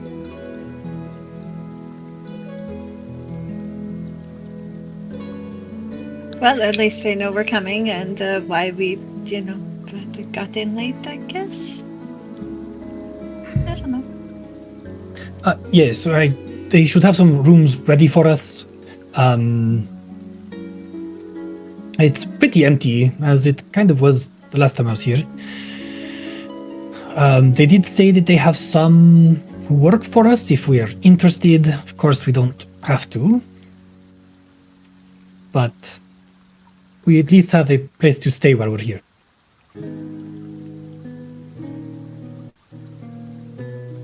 It's probably for the best. I doubt that I doubt Smolderstead would have anything for us for this short of time. Is that an inn? Not familiar with it. No, it's a small living homestead. I lived there for quite some time. Ah. Yes, I just stayed in the lodge the last time I was here during the harsh, about 2 years ago. 2 cycles ago? Whatever it's called. Years, correct word. Yeah, okay. Eventually, elven waitress of sorts makes their way over to you with different basket of different food in their arm. Welcome. Can I interest you in some food? Absolutely. Yes, please. Glad to hear. And she just starts handing out a bit of like buns of bread that have some sort of jelly inside of them, as well as just some other food that is very easy to eat with your hands. Some smoked berries they look kind of like berries, but they're kind of like pepper berries, like a pepper and a berry together. Strange for our imagination, but very common here.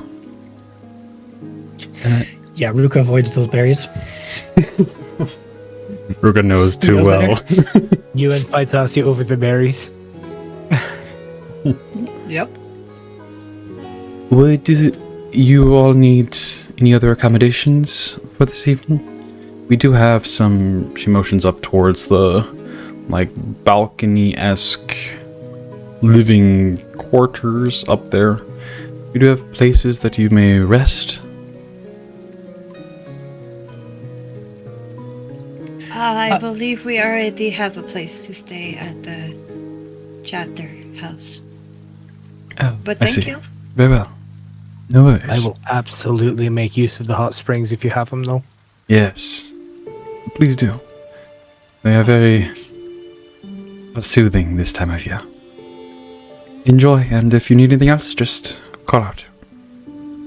She walks away, basket in hand, hands some more food off to some other individuals.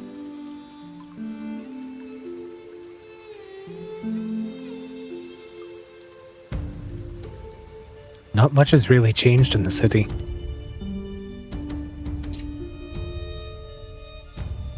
No, not much at all. It surprises you, Euan, too, because with the great insight rolls that both you and Asja made earlier, really not much has changed. In Valtari, when the Aether was announced or revealed or whatever happened there, the seal of memory shattered. The city kind of became a maze of people looking and trying to find as much information out as possible. And people were rushing out of the city at the beginning of this year, very much in a hurry. Like the world was almost ending, in a sense. Not quite that dramatic, but akin to it. It does not feel that way at all here. People seem to be going about their lives like nothing really has changed.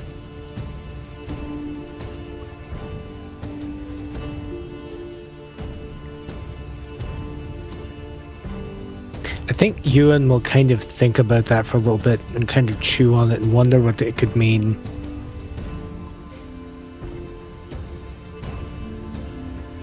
And he'll just kind of casually voice out loud as he's kind of thinking and stuffing his gob. I remember why I like it here so much. They're so unbothered.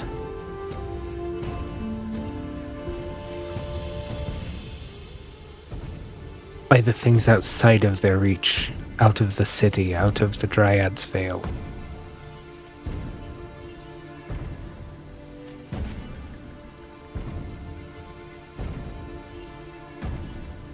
I actually found the place very, very strange when I first came here.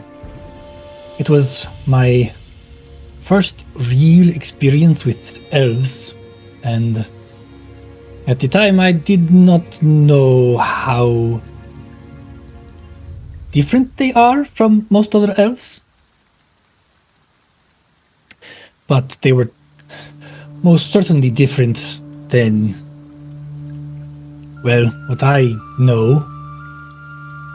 And it was quite a shock, actually, up until we weathered the harsh year.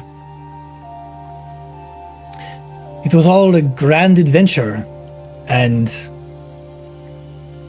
then we stayed here, and it was all so different. Everything was so strange. The green forest, the fiery trees, the elves, this strange way of eating. I found myself more than once questioning why I'd been left in the first place. And, well, I didn't know anyone that died. The candles of the flames that those have gone before really reminded me of the candles from my home. And it was quite nice, especially when it was dark. Are you still planning on going to the Citadel tonight? No, it is quite late. We should probably turn in, but we have a few days. I would like to share the experience with you two if you're up for it, but we should certainly go when it's dark. It is the most inspiring, then, at least for me. Comforting? Oh, Cordrin is also there waiting for us. Well, then let's finish eating and head there. Not only is it dark, but Gordon. Ah, As you well then, if you're not going to eat that last bun there, and he just snatches it. Meanwhile, I know where to sleep, and I probably know how to make your death look like an accident or natural. Hand over half of it. Euan He had already had it like halfway in his mouth. sneakily like, reaches "Ugh." over, skewers one of the berries on Asja's plate with a claw, and pops it into his mouth. Fine. And he'll take it, rip it in half. As There's some your of villain arc. filling, as the filling kind of spews out a little bit, and hands it to Asja. Thank you. And you are already older than you should be. I would watch where you steal your berries from. I welcome She'll just- death. The food is very simple, but it is warm, it's filling. The bread is very soft as you break it away. The jelly in it is like a sap of some sort that is not overpoweringly sweet, but it has a subtle hint of sweetness that just warms your tongue. The berries are very, very spicy, but very, very good. They are smoked, and you pop it in your mouth, and it's like a gusher, more or less, that just explodes with flavor as you bite into it. Like an explosion in your mouth. But yeah, you all fill up on food there, and maybe a few rounds from the waitress that you have the food. There's no real coin that is given for at least this food here, or change of any sort, any expected payment on their end. As you basically finish eating, just the last little bit that the three of you are fighting over, more or less. You look around, and I think Asja would notice, Rhukkarrak now, with expertise, notices a more towering form than most elves, as you see Cordrin approaching. I see that you all found your way here.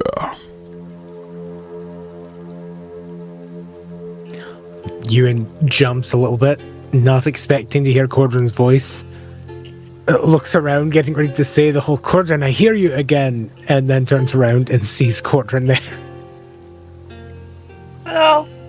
We were coming to find you after we finished our food. I see. Well, I have found you instead. It was getting quite late, and, well, I too needed some sustenance. Waves down the waitress and grabs a few rolls from her. Do you mind if I sit? Of course. Sit down. It's good to see you again, Cordrin. He sits down and very Cordrin-esque kind of stares at you all with the wide eyes and curiosity and a little bit of awkwardness. Likewise. It has been a few months. His eyes linger on Euan. Yes, it has.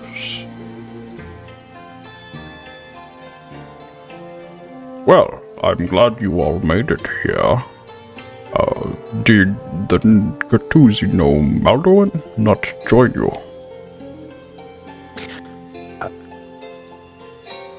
Din has opted to go back to Voltari and seek answers in his own way.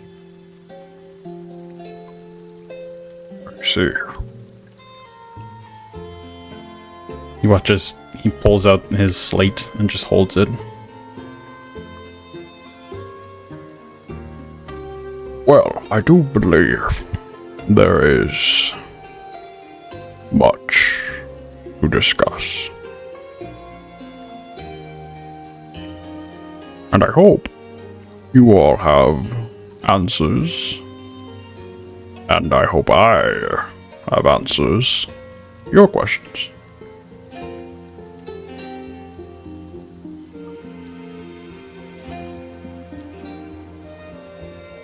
Is this a Sorry. What? It's fine. I was just going to say, pretty sure I have some good answers for you, as long as you have some good answers for me, because I'm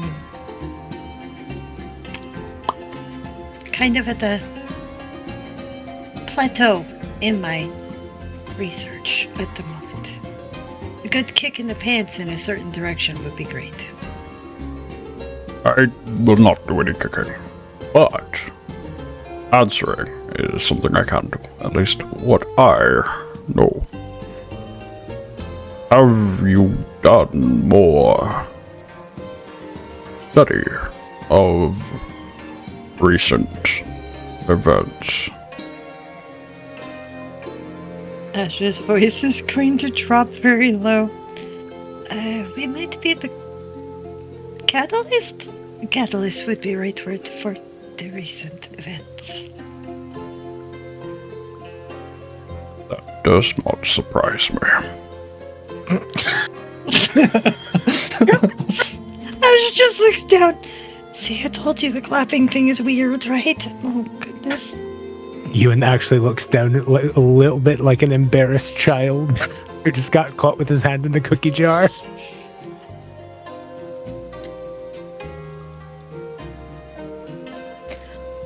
But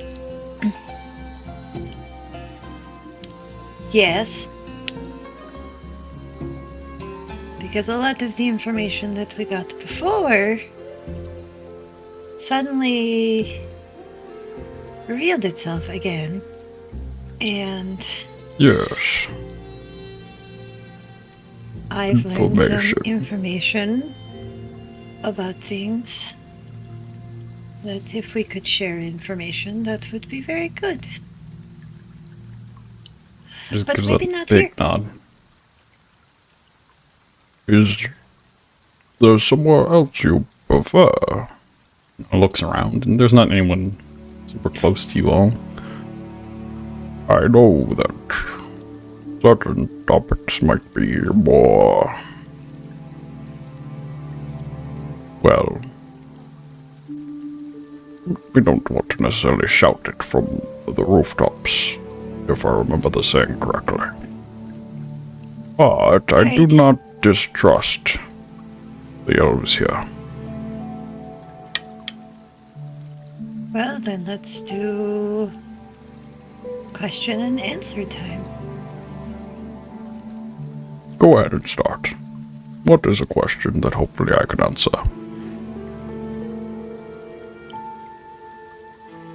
Do either of you have questions? She looks at Ruka and Euan. I mean, About the situation.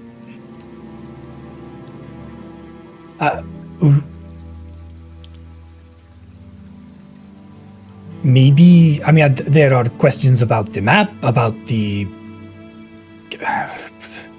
Map. gateway. Okay, well, we understand about the gateways now. We just need to. All right, question number 1. What in Lunar's shadow over Alamore is the Aether? Do you have any idea? An uncommon smile creeps across Corjan's face. That is an excellent beginning question, dear child. And yes, Well, it's one that's been in the pit of my stomach for a long time now. I do not know all of the intricacies that the word, the meaning, have behind it. The Twilight region is quite bustling with knowledge that was lost and now revealed. Aether, as far as we know it, is the 7th lost element, one that was sealed away. One that is, well, everything. The existence that we now experience is made by it, through it, from it. It is the connection points between the elements, the fabric of space, time, existence.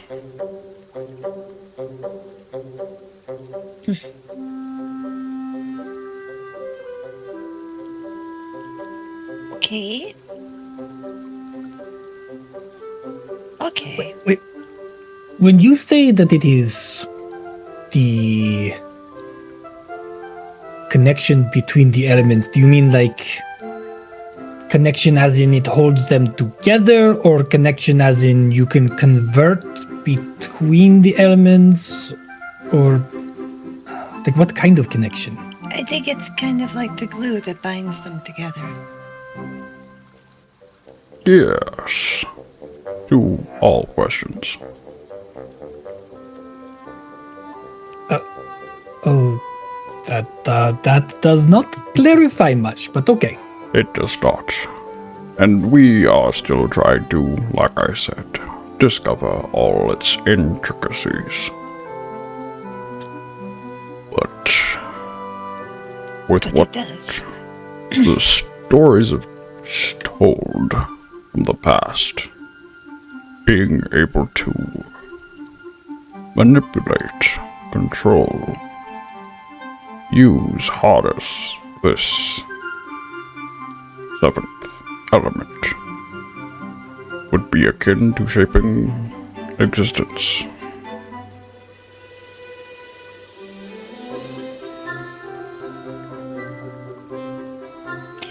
Wait a second. Wait. Dad. She's sleeping.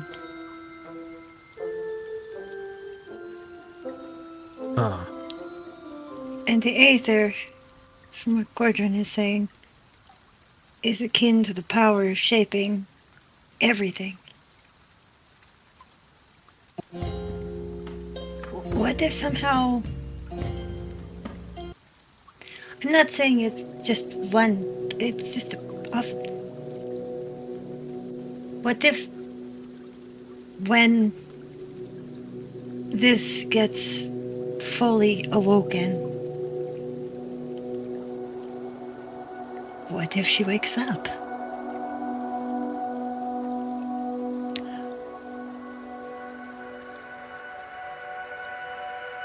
Euan will think.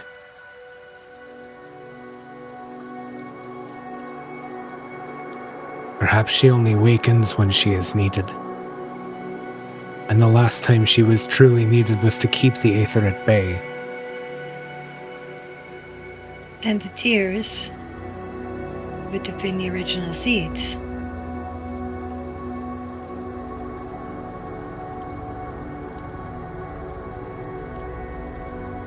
Cordrin, when we investigated one of the ruins on our way over here, and one of the things that we learned was that Alamor is asleep and can no longer cry her tears. And the trees are referred to the tears of Alamor. I think Asja is on the right track, but what do you make of it? Curious. You watch as he holds out now 2 hands upon the slate and closes his eyes for just a moment, as they flicker akin to someone in deep REM sleep. There have been mentions of what you speak of. Alamor being distant, no longer present as once perhaps was.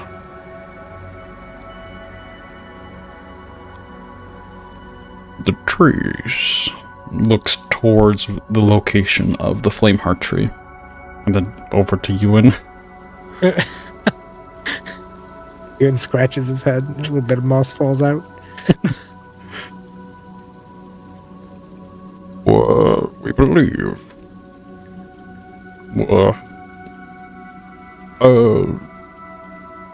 cleansing the world from an era I can tell you long that. of death. We could tell you that too already. When all of this started,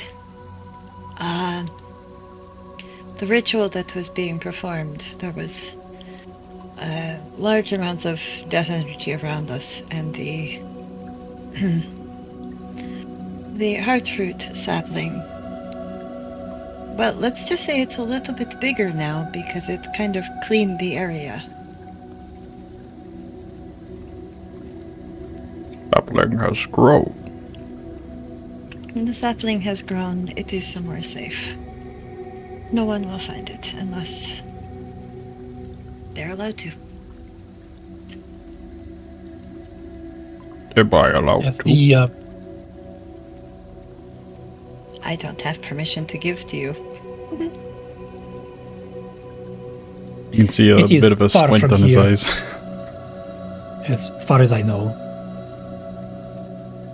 But the person who unlocked the knowledge of Aether used not only the death energy but the life energy of the tree. And used... Actually, were not there practitioners of all the elements there? Did he actually use all of the elements to unlock Aether? No, 4 of them were just there to kick our butts while he did the ritual. The other 4 we took care of fairly quickly. They weren't a part of it. Please elaborate of what occurred to allow this knowledge to be revealed.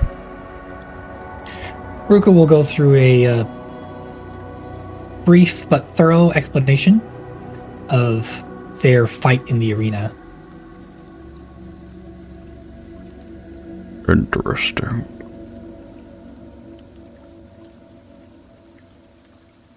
It is believed that Aether connects everything, including life and death. the use of those energies is curious.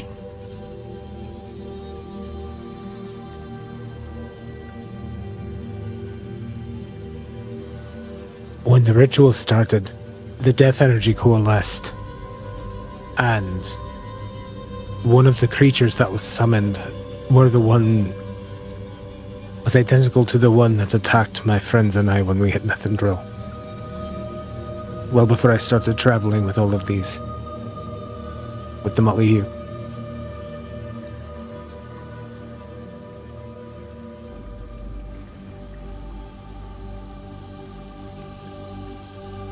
Curious.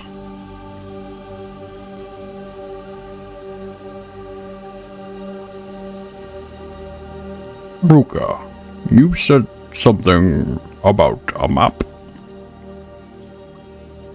Could you enlighten me more on Yes, Rhukka. that? Please enlighten about the map. Oh, he'll look down a little bit in shame. I don't actually have the map. The map is on the It ship. had. You've already said something. You might as well keep saying what it is. I apologize if I do not understand the circumstance here. It is under my understanding that we are sharing information freely. If this is not the case, then I shall leave. Well, we found a map in a ruin, and I was not the one that found it. I did not know if it was mine to share. So, but I am sorry. I have just become very untrusting, and I should remember to be trusting. And yes, what information we have, we are here to share with you openly. The stern traveled expression to- lightens a bit. We traveled to a temple, or a ruin of some sort. It was the ruin, as we found out, the ruin of the last stand of the elves before the Age of Decay. I found a map, and myself and Din and one of the members of the crew have been working to try and preserve what it is. It's very frail.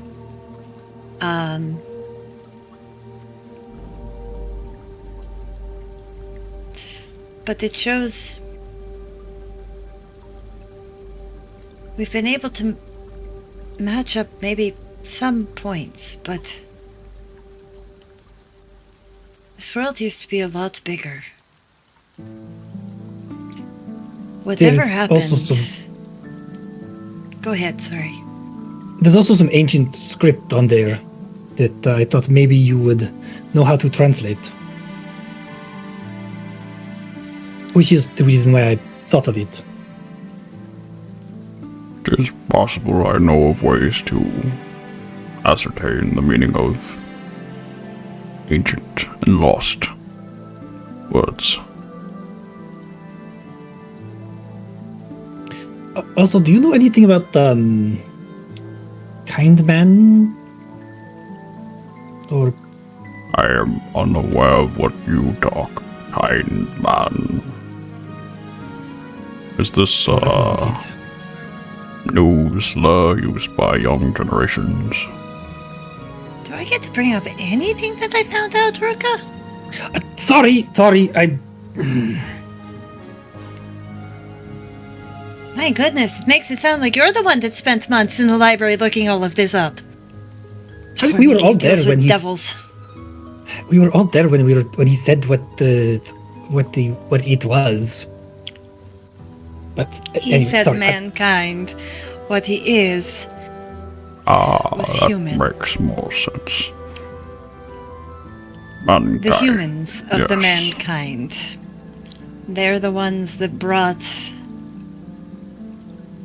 the Age of Decay with them.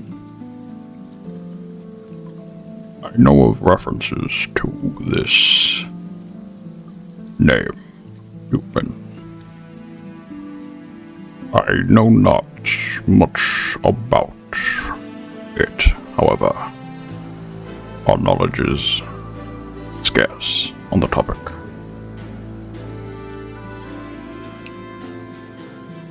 Well, from what I've been able to at least theorize with what we know,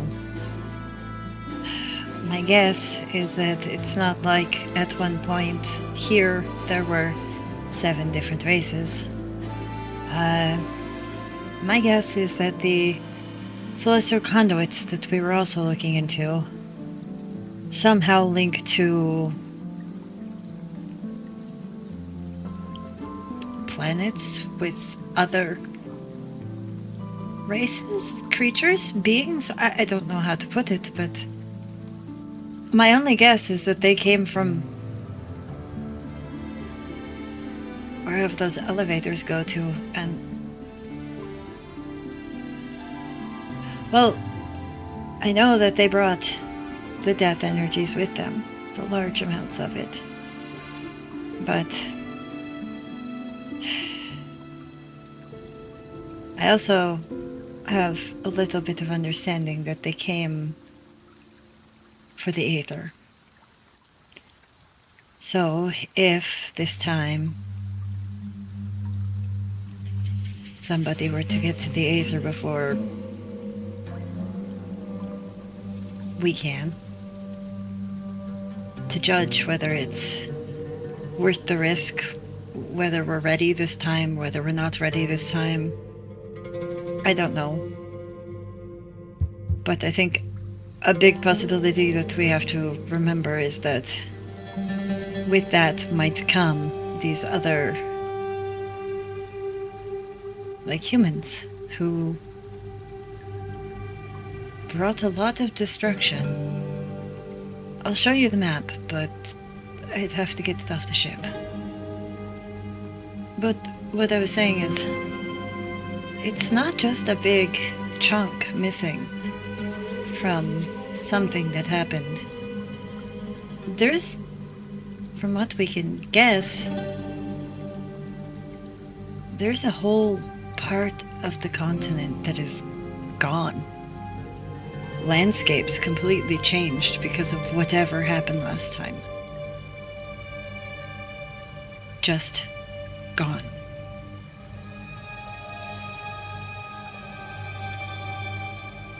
Yes, I would very much like to see that map.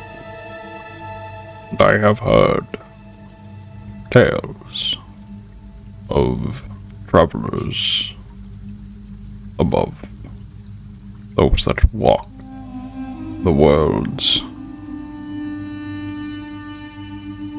But even there, the information that we possess is frustratingly limited.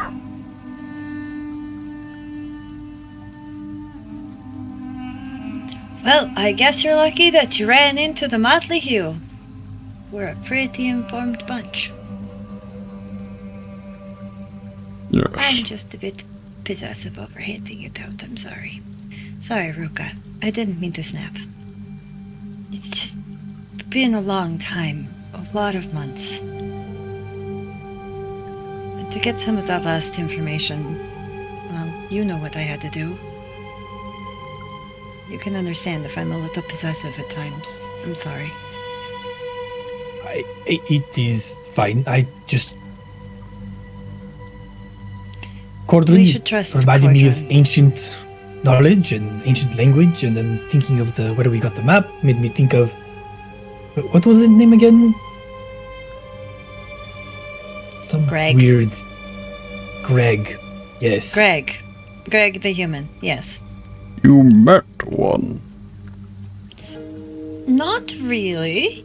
They were very dead, but we were able to, with the use of a magical You spoke with its item, echo, I see. we spoke with it, yes.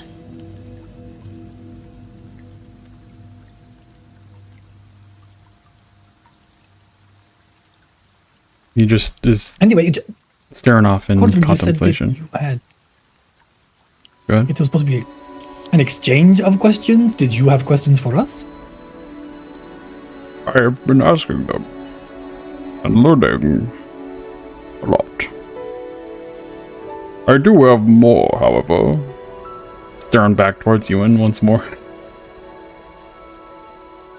Especially what we spoke or wrote about.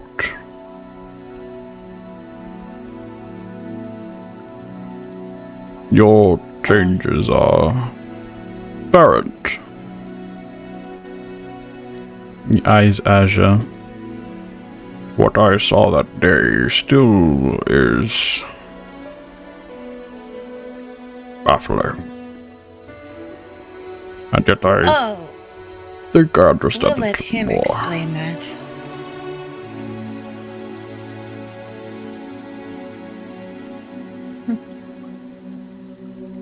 I think we understand that one just a little bit more, but we yeah. When we were in the last bastion, there was a hall of mirrors that showed what you had shown me months ago now. But I was the tree. It was my face in the tree. But as we were leaving, a creature of death attacked us. And I nearly fell. And the Elandris shone brighter. And I felt the tree take over for a moment to allow us to escape. My own transformations, both when I rage and here in normal life, have both become far more intense. And as the Quran continues to awaken within me, it exudes more of its influence over my appearance.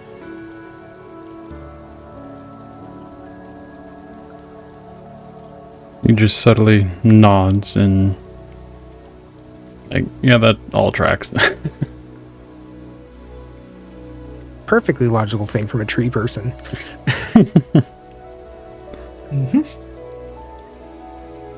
Have you met my companion? They were around here. And he looks around. They were around here when I left for the Citadel.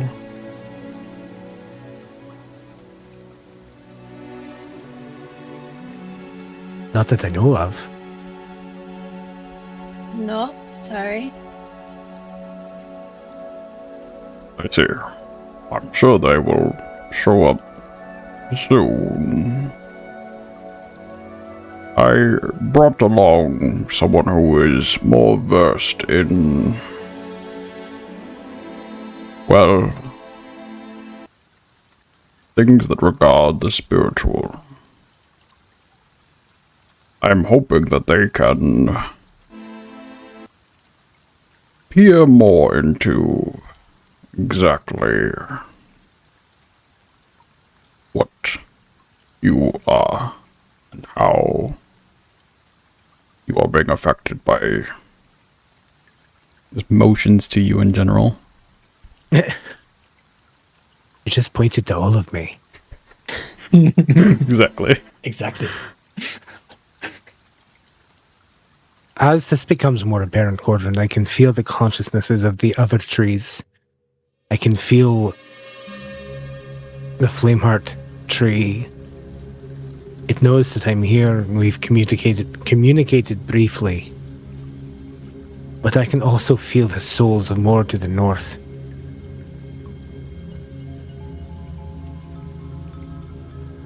Do you know of Yes. any?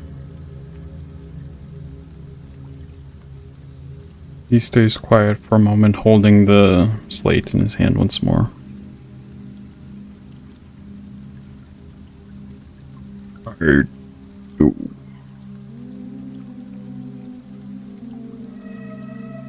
But I think it would be best that they share the information they have with you, as my knowledge in that regard is once more limited.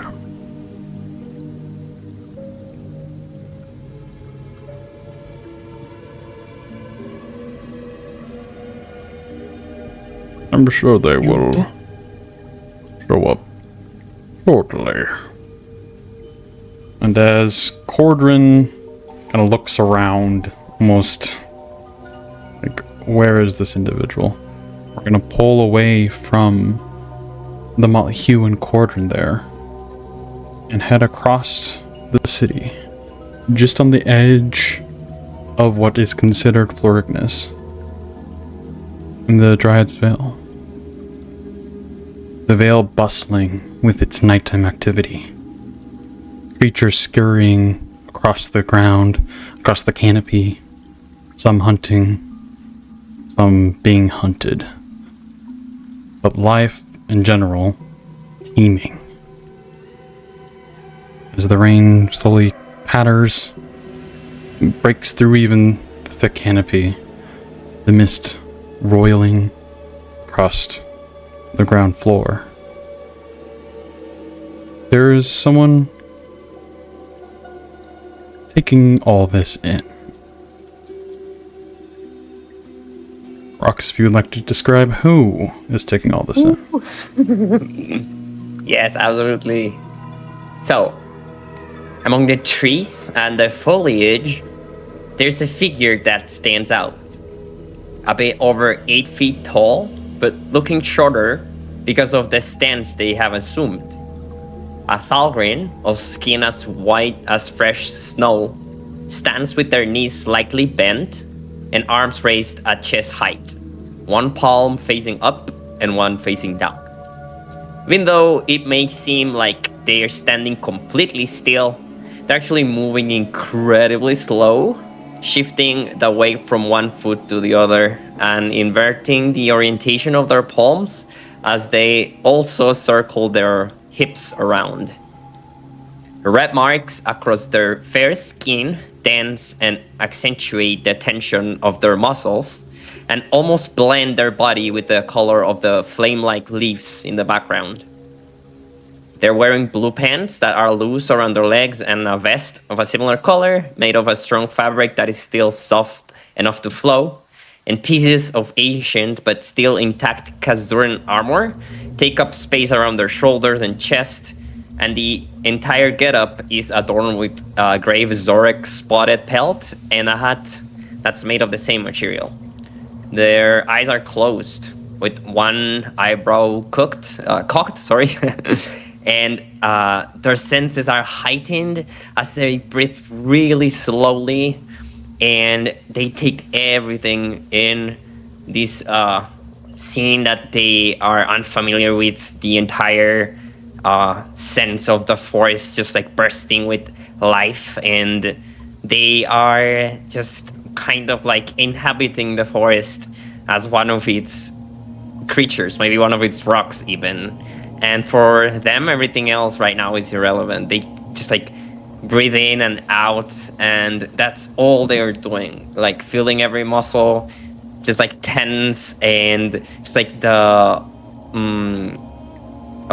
like moisture on their skin and the like sound of the rain and everything else. As you sit there with your eyes closed, senses heightened and aware of everything around you, you feel the patter of Zorks around you. Some that are curious and stop for a moment before rushing along. But then there's one figure that steps within your senses that is not of a Zork, rather some sort of elf. As shortly after you hear, "Excuse me, is everything alright over there? It's quite late out. Sure you want to be down here in the forest when it is dark?" It is supposed to be dark when it is late, is it not? Well, I suppose so, yes, but... I mean, we have a sort of curfew to make sure that no one is, attacked by the wildlife, and the wildlife aren't attacked by them. They are aware that I am not food. I am also not hungry right now. Why are you so anxious?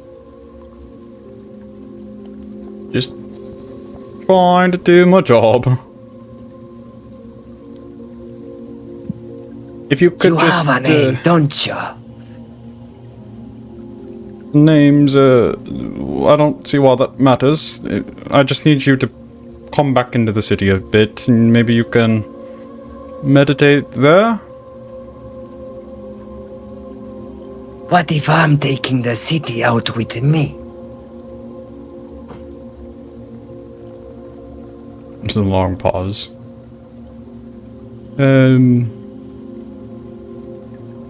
I'm not sure how to respond to that. I don't want to Good. cause any problems. But we need you to not be out here in the night.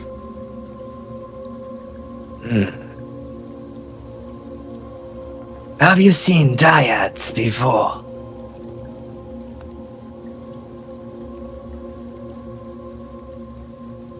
Totally, I've definitely seen them before. I sense something. I've sensed something since I got here.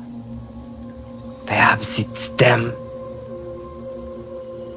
Perhaps it was just you. Were you peeping? Is that your job? Listen, my job here is to make sure that there are no outsiders in the forest at night. You are welcome here as a guest, but we cannot allow our rules to be broken. I will escort you back into the city, or there will be a problem.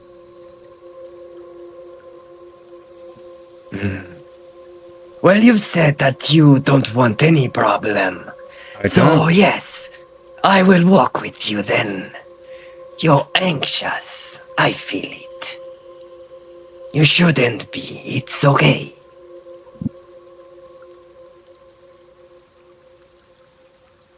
Very well. Follow me. And they turn and start to walk back into the better part of Florignis, making sure that you follow. Marble follows, yeah. Alright, you walk back through the city and eventually find yourself heading back to where you told Gordon you would be. And you didn't stray that far away, you were just a little bit. It's fine. But maybe it has gotten a little late. Regardless, we return to the Molly Hugh at the Emberbloom Lodge. As a few minutes later, Gordon chowing down on a roll of sorts, before the four of you notice another towering figure. This one even a little bit larger than Gordon even. Who steps forward into the lodge, and Gordon notices. Ah, there they are. Marble, this way.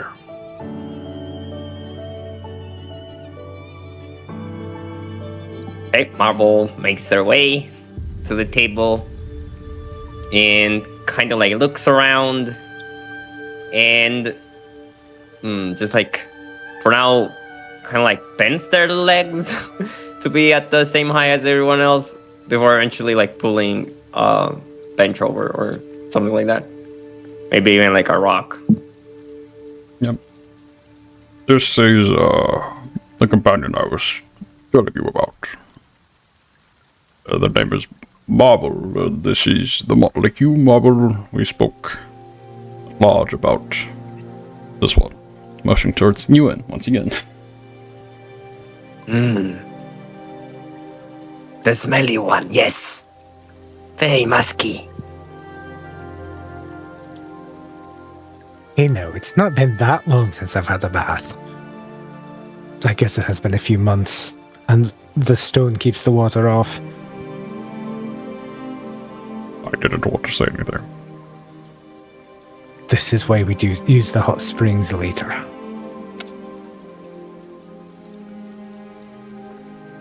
I mean, it is Well, getting rather late, and we should probably get a bath in before we head back to the lodge.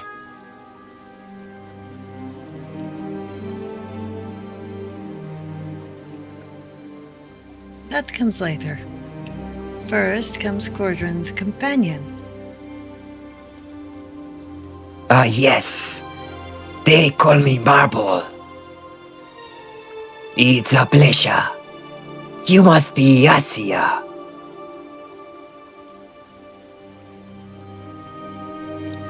I must, yes. She shoots a look at Cordran. It just gives you like a confused eye, like, was I not supposed to tell people who you were? No, I just didn't think I was important enough for you to talk about. You all are very important.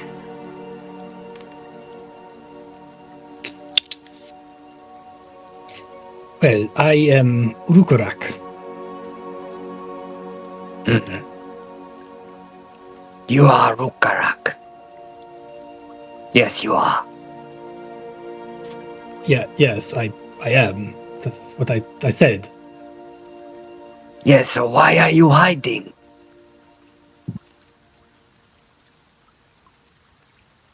He just looks around at everyone. That is a long story. Well, we have time. Maybe not tonight. But it's okay. I sense you are a bit tense. It has been a very long journey to get here. I And imagine. We have all become fairly... shall we say slow to trust, as many of the people we've tried to trust in the past have not had our best interest in mind, or turned out to be that trustworthy. I have nothing in mind, so you don't have to worry about that with me.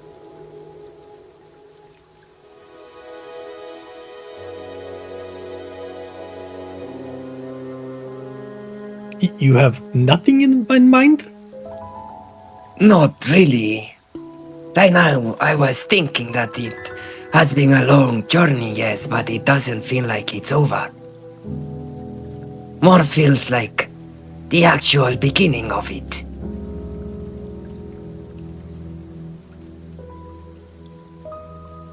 Rhukka just gives him a strange look.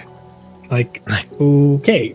Can't say I disagree with that statement, though. Codran wanted me to speak to you. Specifically. Yes, like I was saying earlier, Marble here sees, well, experiences this world differently. I find that unique perspectives often allow secrets to be revealed.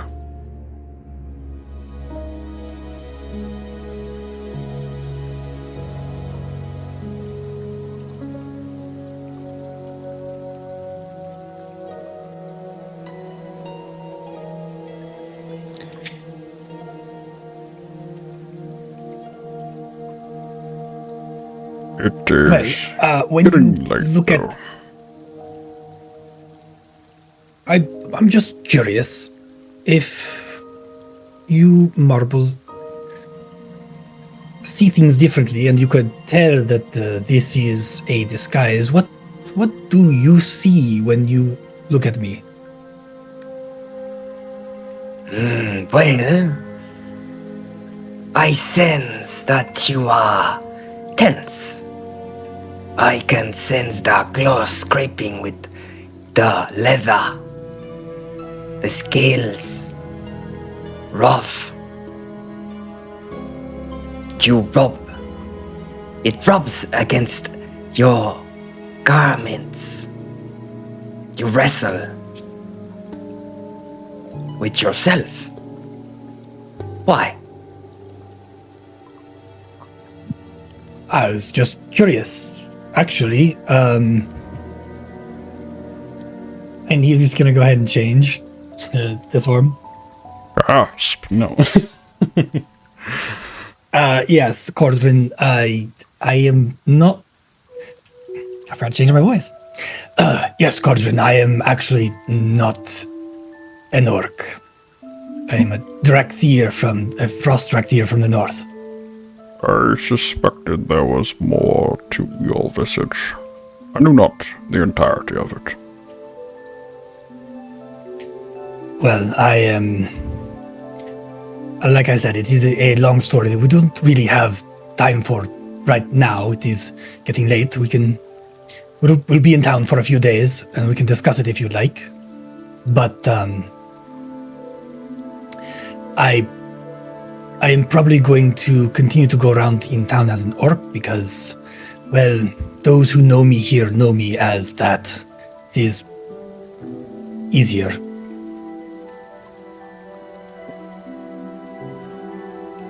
I see. You all have given me much to think upon.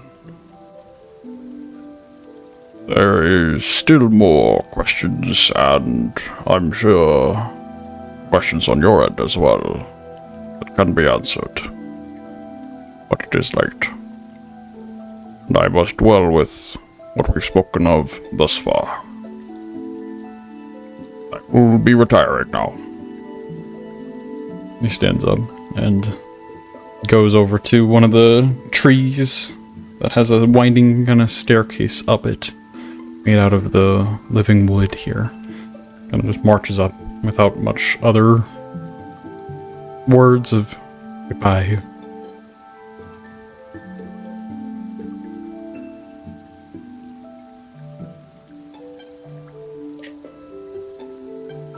Well, Marble, are you interested in the springs? Yes, I am interested. Sounds lovely. He'll look around the rest of the party. If you're ready. I'm very ready. I'm very sore. The hot springs will do me some good. I'm ready. That last battle we were in. Yeah, I just wanted to continue laying on the stairs. Until, I don't know, I died or got better. Either one. Let's go.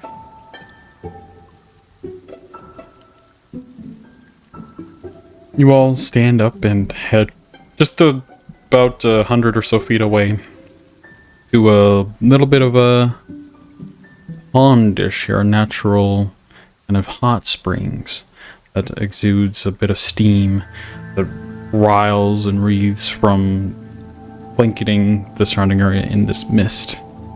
You can feel the warmth emanate from it already.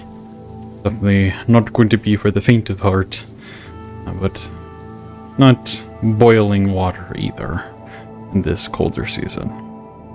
And you do see a few other elves that are kind of in the water there. It's yet again not like built out hot tub or any of that. Much more natural and just a spring of water here. You all step within. It is very, very soothing. The water kind of... Go ahead. Is there like a tender or anyone who takes care of the hot springs?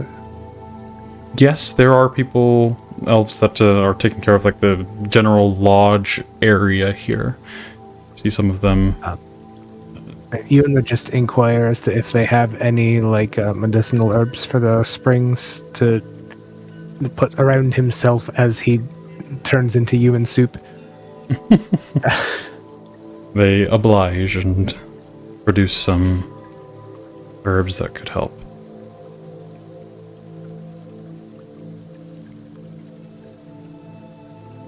But you all kind of sink down to roughly shoulder height.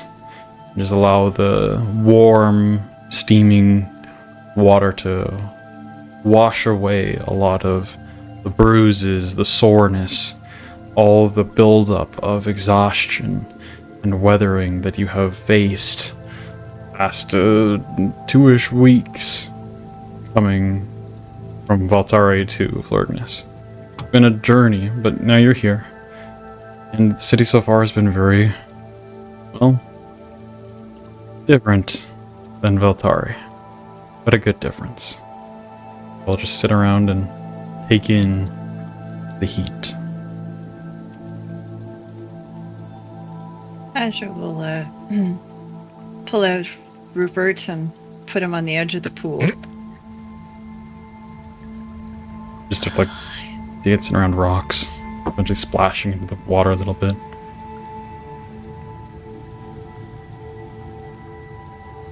I apologize for my hostility earlier, Marble. It has been a very long few weeks, and a lot has happened. And I believe we got off on the wrong foot, and I would like to apologize. Not necessary. You don't feel hostile to me. Just tired, perhaps? That's a word. There's also something else. What is it that you sense? Well,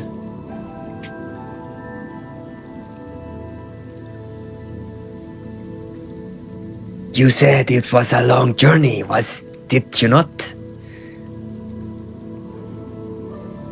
Very. Have you found what you were looking for?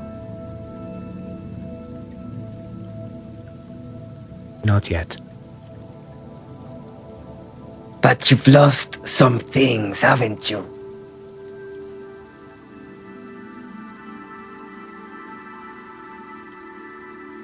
Euan kind of nods sullenly, thinking about Din.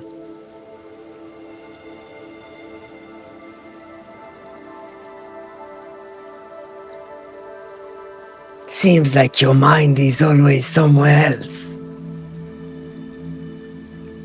Somewhere far. Where you want to be. You want the journey to be over already.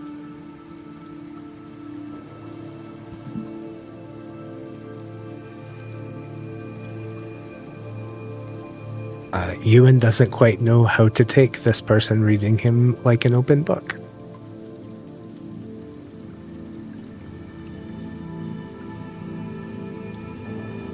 He opens his mouth as though he's going to speak a few times and closes it again as words elude him.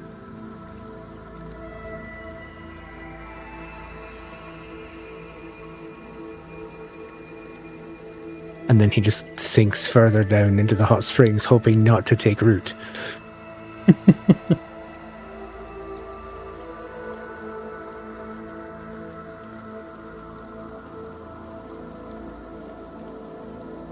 So now that you've read me and Euan, as he kind of, like, when Euan wasn't able to give an answer, Rhukkarrak was kind of looking at him, a little bit of worry, but then he piped up and was just like, well, now that you have read Euan and me, what do you get off of Asja?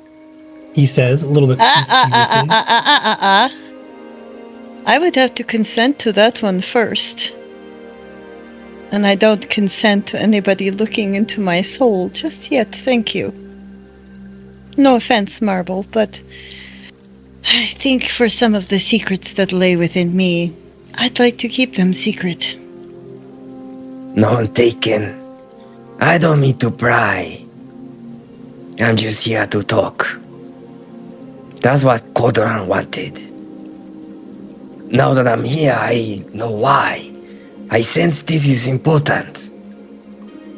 The fact that you are together, I mean.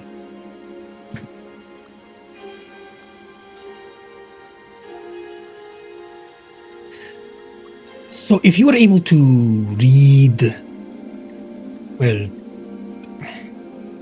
you said spiritual. Does that mean you can read souls? That's not what I would say.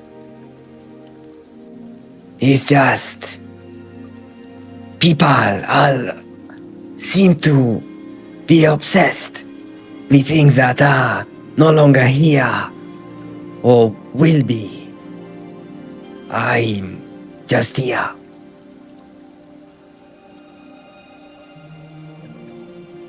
He just looks at Marble, puzzled, and seems a little bit upset when he said he doesn't read souls. It's like, oh, right, okay.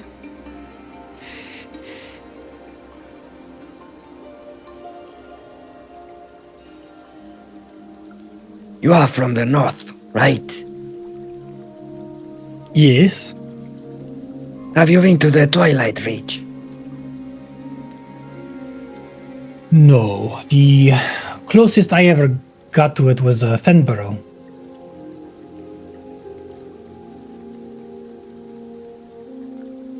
I see. This is the farther side being south. I think. I never felt a forest like this. Smells very different.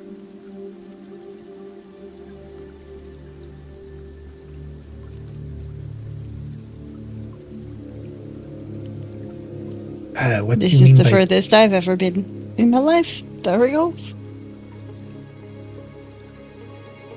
So you are on a journey to Asja.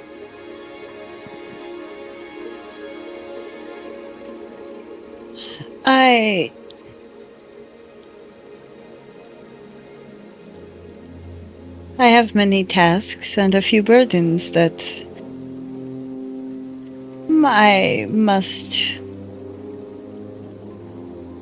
try and fulfill. I see. Call it duty, almost, in some ways.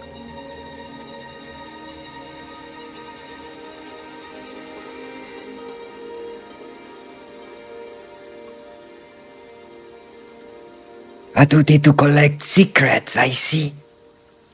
To keep them.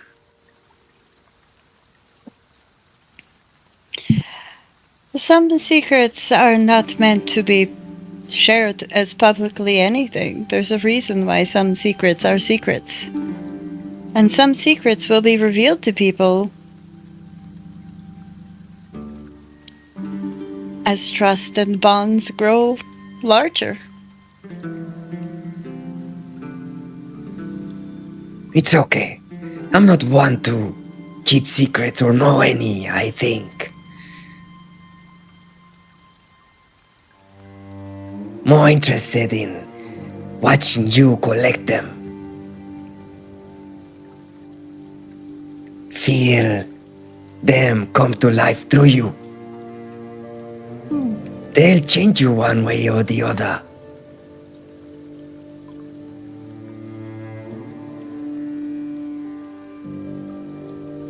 I am not the one that's changing. She kind of smiles and looks at Euan.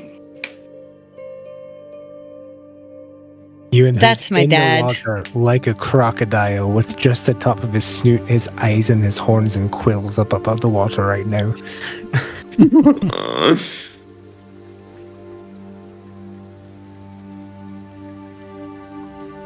You remember that Cordrin said that he knew of trees north, but that he didn't necessarily want to share that information.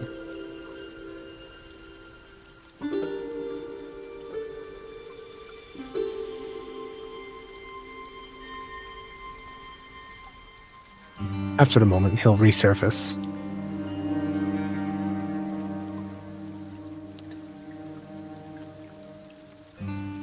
I asked Cordrin a moment ago, well, earlier, I guess it wasn't really a moment, if he knew of any trees to the north.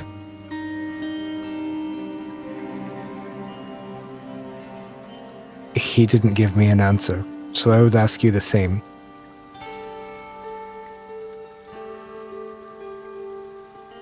You're eager to meet the tree, aren't you?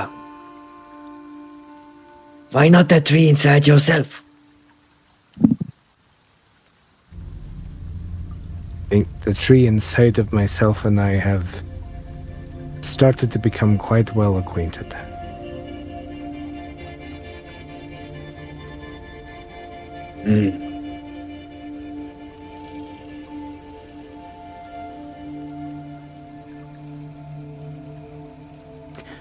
I could feel the souls of those up north.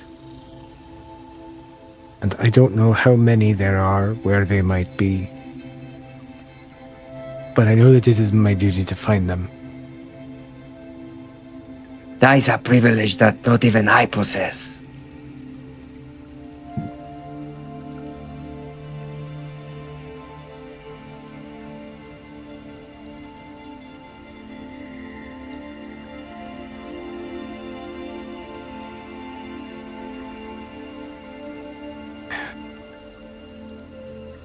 Don't know. So far, the biggest thing I feel is that of the Flameheart tree here in the city. I know that I need to speak with it at length.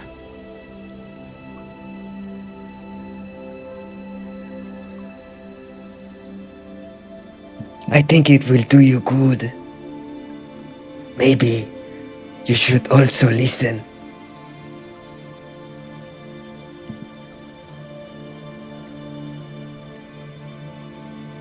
The trees are speaking right now.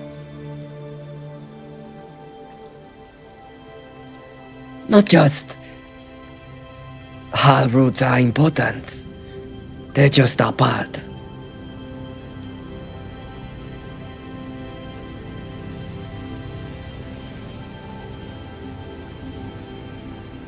At that, Euan will close his eyes, sink back down into the water, and open up his consciousness to try to reach out as he has in the past. Go ahead and roll a nature check for me. Here comes Euan's nat 1 as the tree spirit leaves his body. As the Coron is rended from Euan. Oh my god! I'm That quite was in a that little too one. close. You are feeling a lot of different emotions right now, Euan. Emotions that are bubbling to the surface of your consciousness, and ones that are very hard to ignore.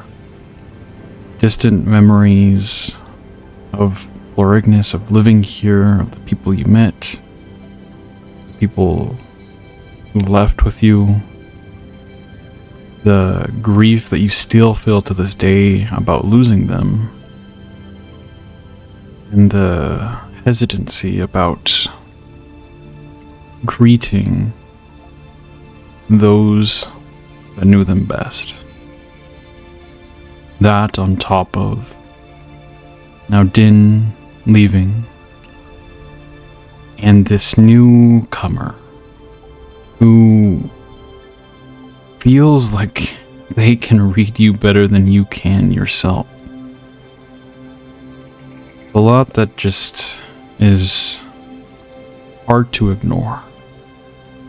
So in this moment, as you're under the water, the heat all around you, your consciousness trying to heal more, you keep coming back to those emotions, those memories, those feelings.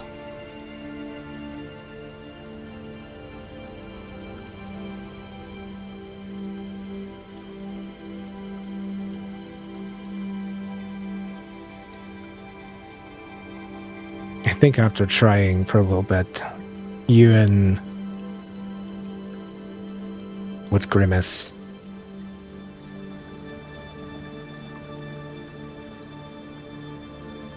I can't hear them right now.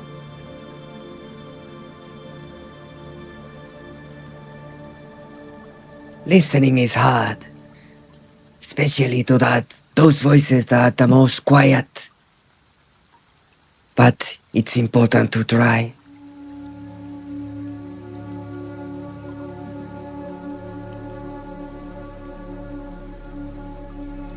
Ruka, intrigued by their conversation, is just going to sit back and relax in the pool and just kind of slip into his usual meditative state a little bit and just kind of listen himself, not really expecting anything, but just kind of curious as he relaxes. You hear the sound of nature all around you, the subtle shifting of foliage, the buzzing of insects, the droplets of water splashing amidst the hot springs here. But you don't sense anything supernatural, anything beyond your physical senses. That's basically what I was expecting, and he just enjoys it. It is soothing, very much so.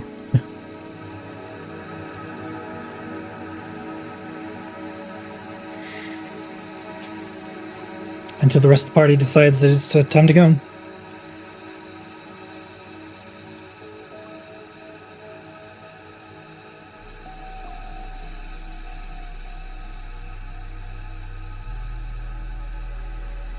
Asja, go ahead and roll me an insight check. Okay. Sorry.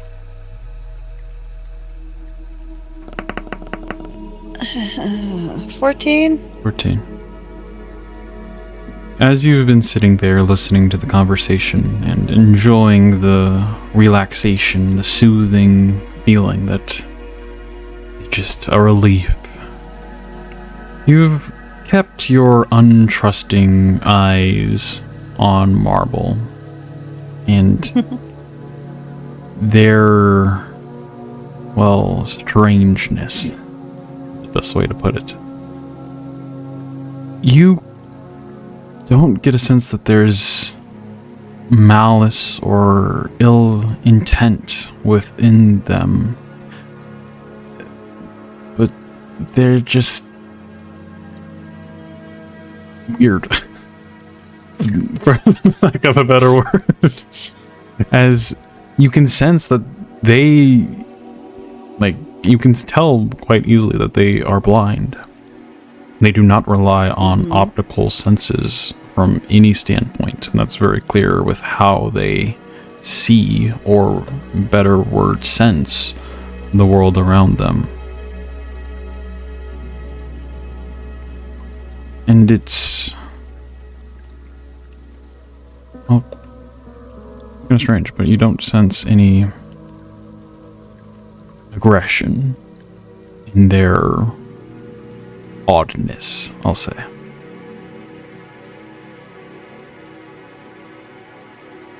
I never took any aggression or anything like that. It's just more, oh god, this person can look into my secrets. Yes. And no, they cannot see these secrets. No, no, no, no, no. You know? No. Yep.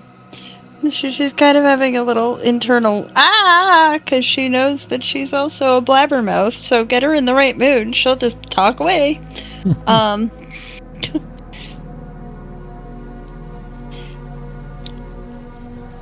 Were you born without the sense to see? Or did you lose it somehow?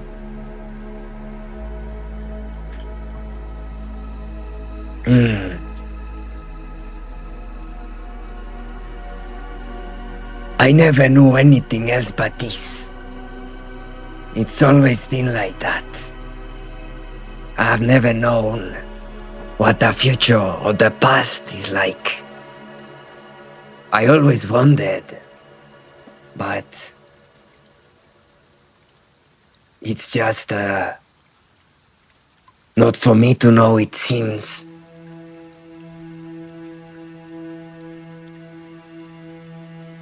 The world is kind to show me things are different to others. But I guess it also takes away.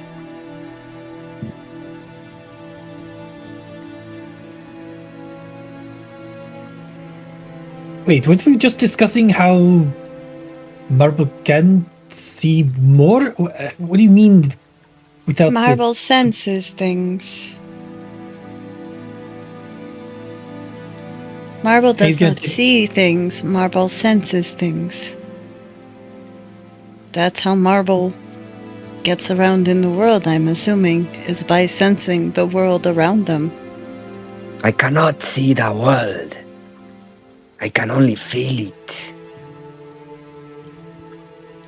Rhukkarrak's gonna take a closer look at Halgren's face, and specifically eyes, and he's just gonna, like, have an expression of, oh, okay, and he's not sure what to do or say about it, so he's just gonna kind of awkwardly lean back down and try to get back into relaxing.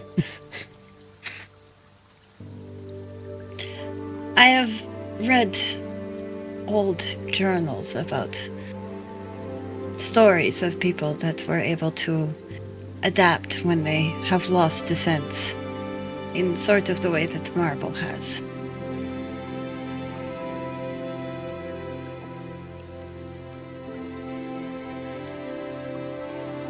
I am curious about things. Maybe you can teach me.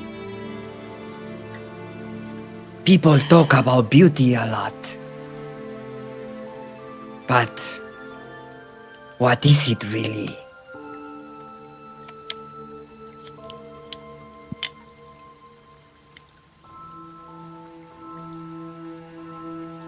Beauty is, I guess, whatever you believe is beautiful.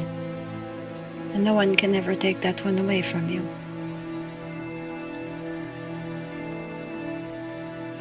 People always talk about beauty when they see things. My people always talk about the stars. And I've been always blind to them.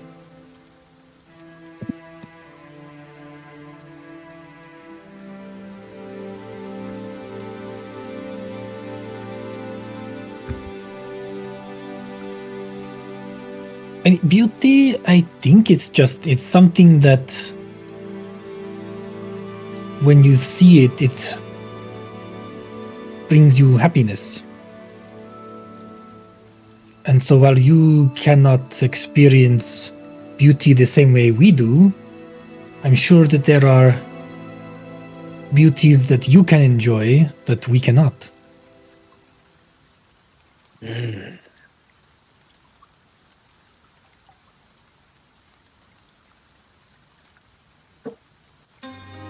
I think I learned something.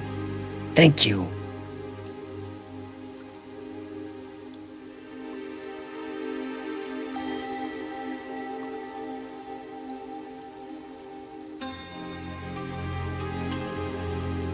Well, I am boiling alive in here. Euan, do you know where the fire chapter is? Flame chapter? I'm quite familiar. I know that you all enjoy the heat more than I do. So feel free to continue to enjoy the water. I need to get out. This is a little too much for me. I will see you all there.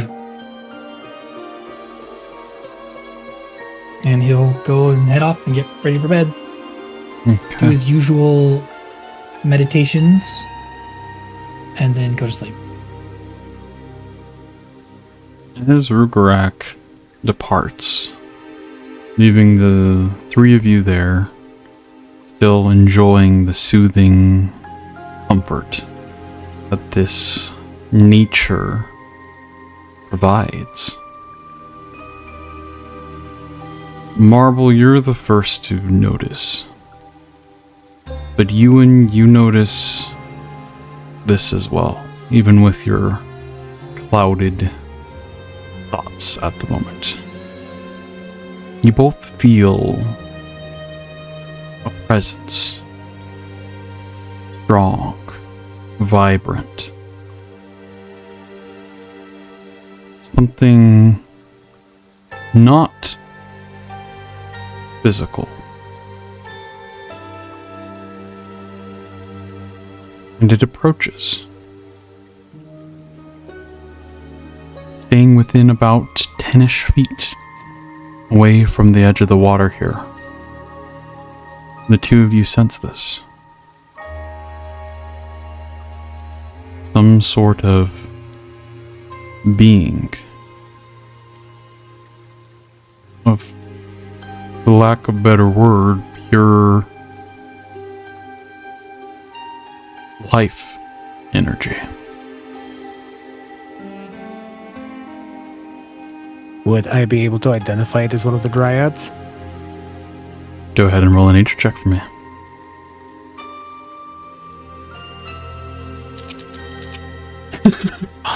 Another 4.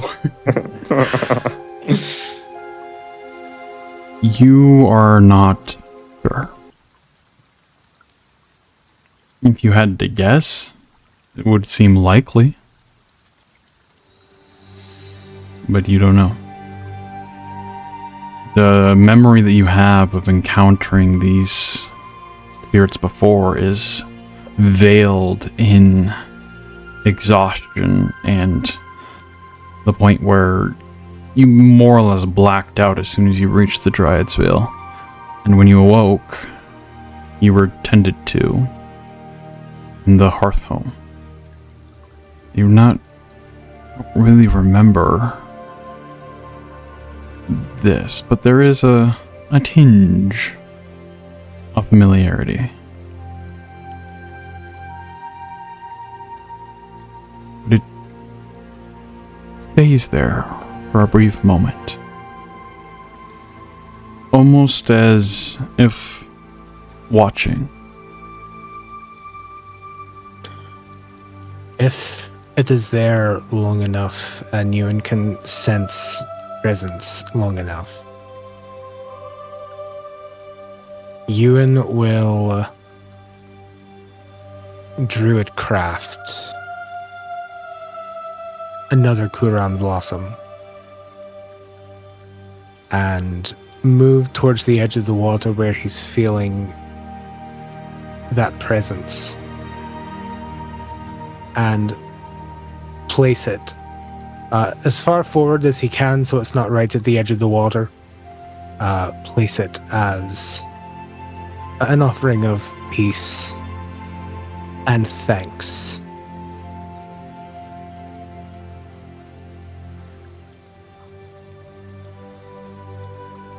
Okay. Marble, are you doing anything? Marble's just enjoying their presence, and Marble will say, Ah, beauty. I sense it.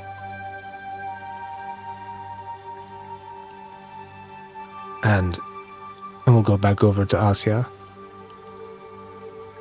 and sit next to her in the hot springs. And just lean over to whisper quietly. There's the presence of life by the edge of the springs. I don't know for sure, but it might be one of the dryads.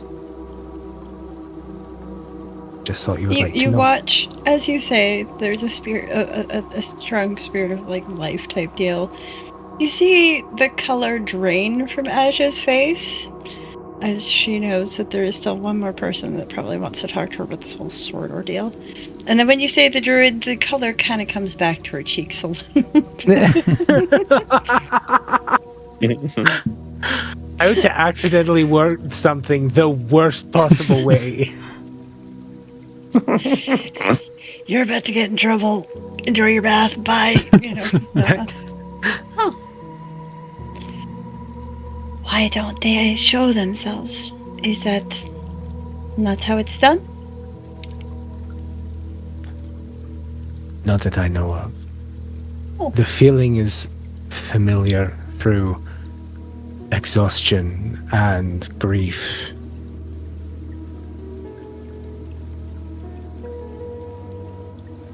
but it is familiar. Okay.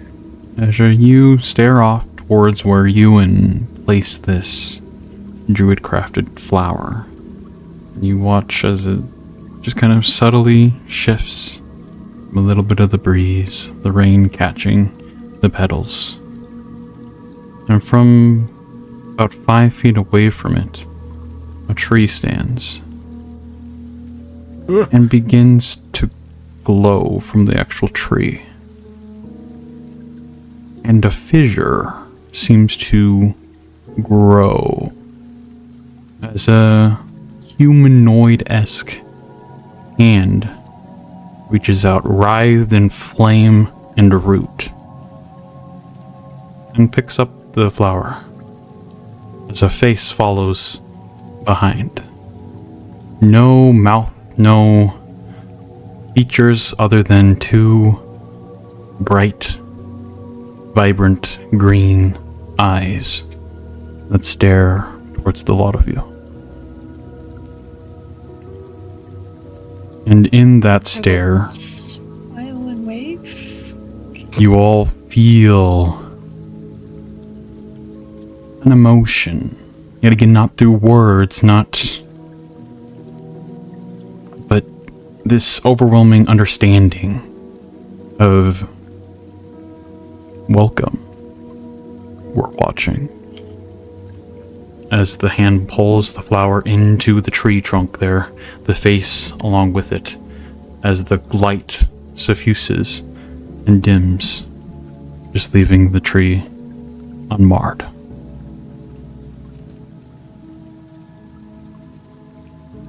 That was a. Sorry. She's just gonna kind of be staring at the tree with a finger kind of. That was a. She'll just Guess look that over at answers your Marble as well. question. Was that a? That was a. Oh.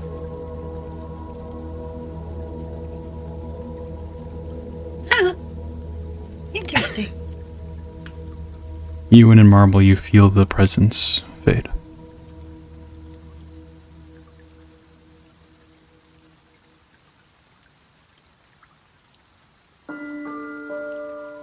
It's at this point where, a couple more minutes pass after that encounter that had your adrenaline going a little faster as the water soothes your muscles more, the fatigue bearing strong. You all, well, maybe not Marble as much, but the two of you especially feel your eyelids droop. You feel the need for rest and sleep. We should probably get back to the chapter house. And we probably should. Because if I know the two that run it, they're also going to have questions.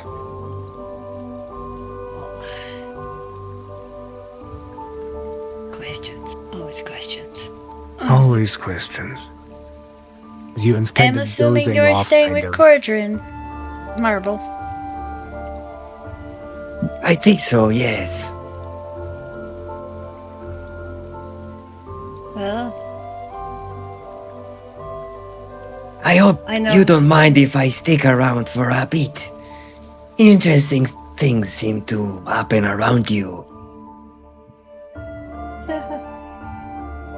you know, there are days I wish that they didn't.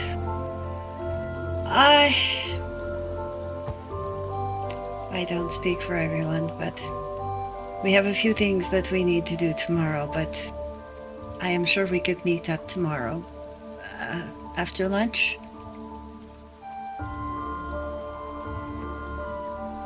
Or at lunch? Thank you. Do you need any help finding your way back to Cordrin, Marble? I'll just follow you. All right. Get out and put on put his clothes back on and everything, and stash the Elandris back in the breast pocket of his sash. All right.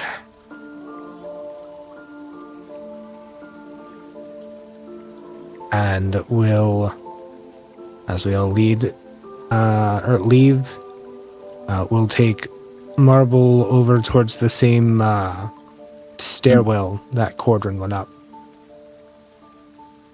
Yep, as you guide Marble back to where Cordrin was, they head off to their evening, as both Asja and you head towards the Flame Chapter, Euan knowing quite well the city's layout, and is able to guide Asja to its, well, quaintness. But not long after, you find the barracks and whatnot, where you have a small little room prepared for you. You see Rhukkarrak already dozed off in one of the corners, and it once again is very open, akin to that of a gazebo. Like, there's no real windows, but just arching carved wood, and it makes up at least some bit of shelter here from the elements. But it very much feels almost akin to camping in a style. And so you find some bedrolls and a little bit of preparations that were made on your behalf. It's quite late at this hour, so no other individual is awake currently when you arrive and greet you. Of which Euan is thankful. But, unless there's anything else, the two of you find sleep. Asja gets in her bed and is sound asleep within minutes. Yep. Okay. Euan as well. As the motley hue falls asleep here in the city of Florignis, we're going to follow a dream of Asja as you once more. Dang it! You knew this was coming. I know. And the button. We'll just do this one. That's not what I wanted. Let's do this. I don't know why that one's not working. Oh well. You find yourself quickly collapsing due to exhaustion, just weariness. It's been a long day and a long couple weeks, so rest takes you very quickly. But it is not quiet rest that you experience. Within the darkness of unconsciousness, your presence is alerted to another. Something familiar, warm, kind, curious. As you feel yourself in a space of lucidity, but not reality. You sense a dreamscape around you. Shapes forming distant formations that you can't quite make out. But among them, this presence comes to greet you. At first, it's just a dim light on the horizon. But slowly, it approaches, growing brighter and brighter as it meets you, its form solidifying into that of an equine unicorn. A brilliant Oh my god. horn piercing from its head. Eyes of pure motes of light. And within those eyes, you sense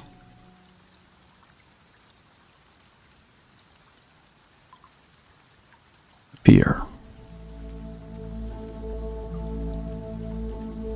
Sense hurt.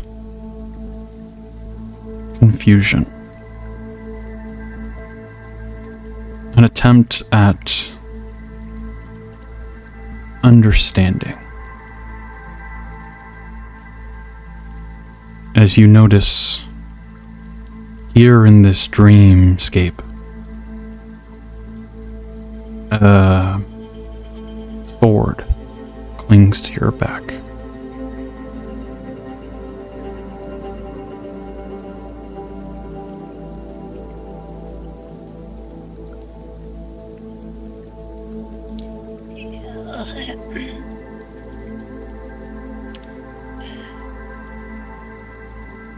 I didn't do it to hurt you.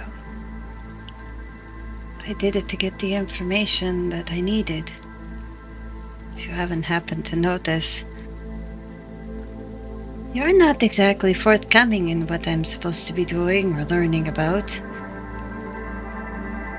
And most places, they don't have the information either. I know what I did was not right. But I thought it out. I knew that there would be a cost to me, and I knew in what situations I would use it. I also knew that it would come with one more burden, and that's figuring out how to rid the world of it. Not proud of myself, but what else am I supposed to do? You sent me on this.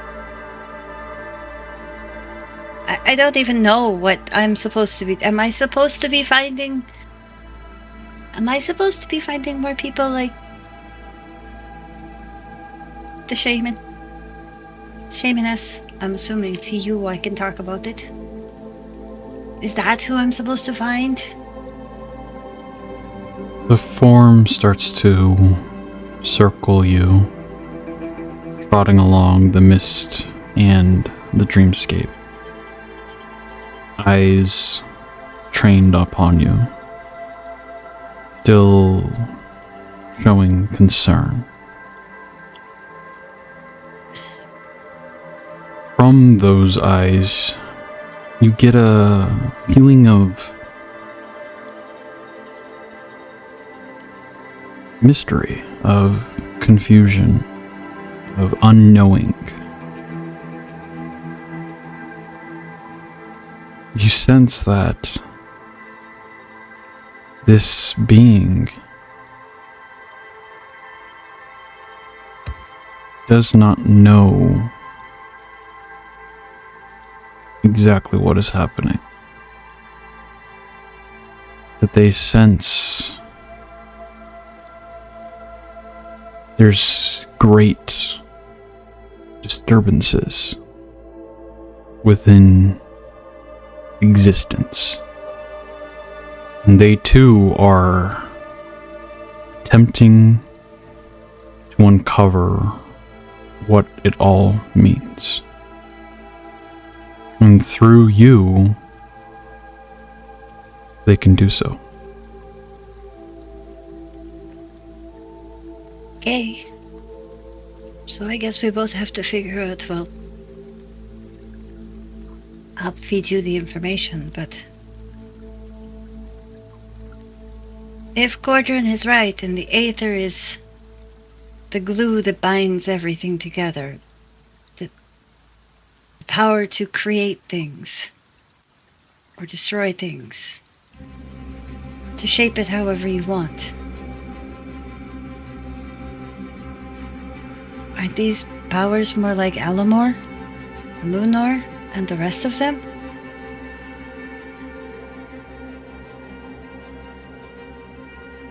You notice as you spoke the word Aether, there was a brief shudder in the visage of this being. And you sense... Even I share the same feeling.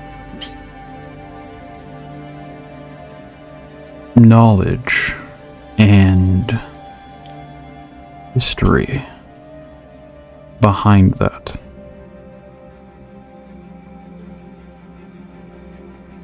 It continues to wrap around, now once again in front of you. It approaches gently and places its horn right on the middle of your forehead. And as soon as contact is made there, you get brief images that flicker through your head. Images that you don't quite understand. Memories, perhaps, but of a being that is so different than your physiology that it's hard to make out. Go ahead and just roll a wisdom check for me. Okay. Please, dice. Although I still have inspiration. I could do? use that, correct? Yes. If you would I will like. use that. Okay. I think in this circumstance, it very much calls for an inspiration. Please? Oh my god. Rip. You feel that there is knowledge there about the past, about what maybe this being has experienced. But even with it, it feels fractured in a way that is hard to describe. It is just a little too much to make out. But the one thing you can understand and get from it is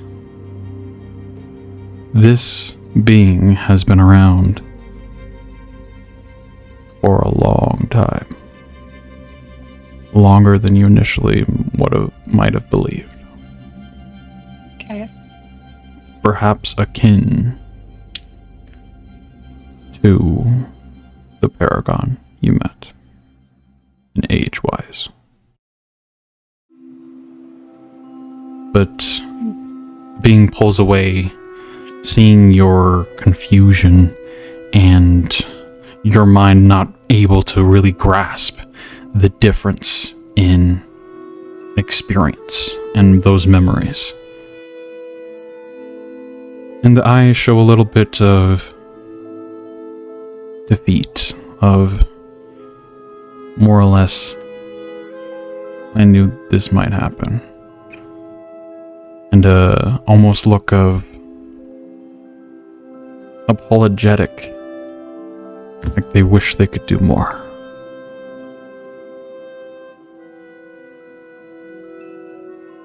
His eyes then train over to the hilt of the sword on your back.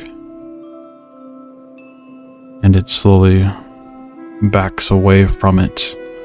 That same fear present.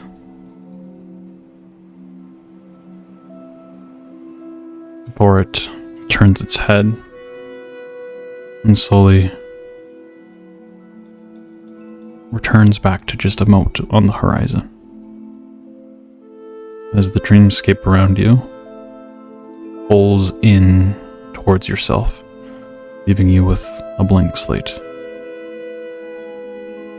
of unconsciousness. Okay.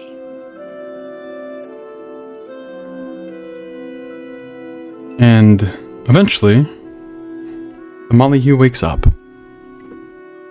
As you all come to consciousness, The gentle patter of rain pattering away up the canopy.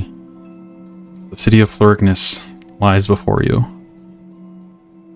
You all slowly get out of your bedrolls. A little bit, definitely not the best accommodations, at least not what you're used to. Not super plush cushions or anything like that. More or less just like leaves on the floor.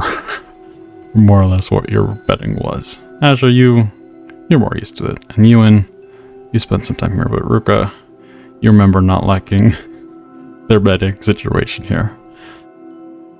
So you all get up, your muscles a little stiff, but soothed from the previous night's hot springs. And as you look at each other, ready to go about your day and what it all entails there, that is what we'll pick up next week.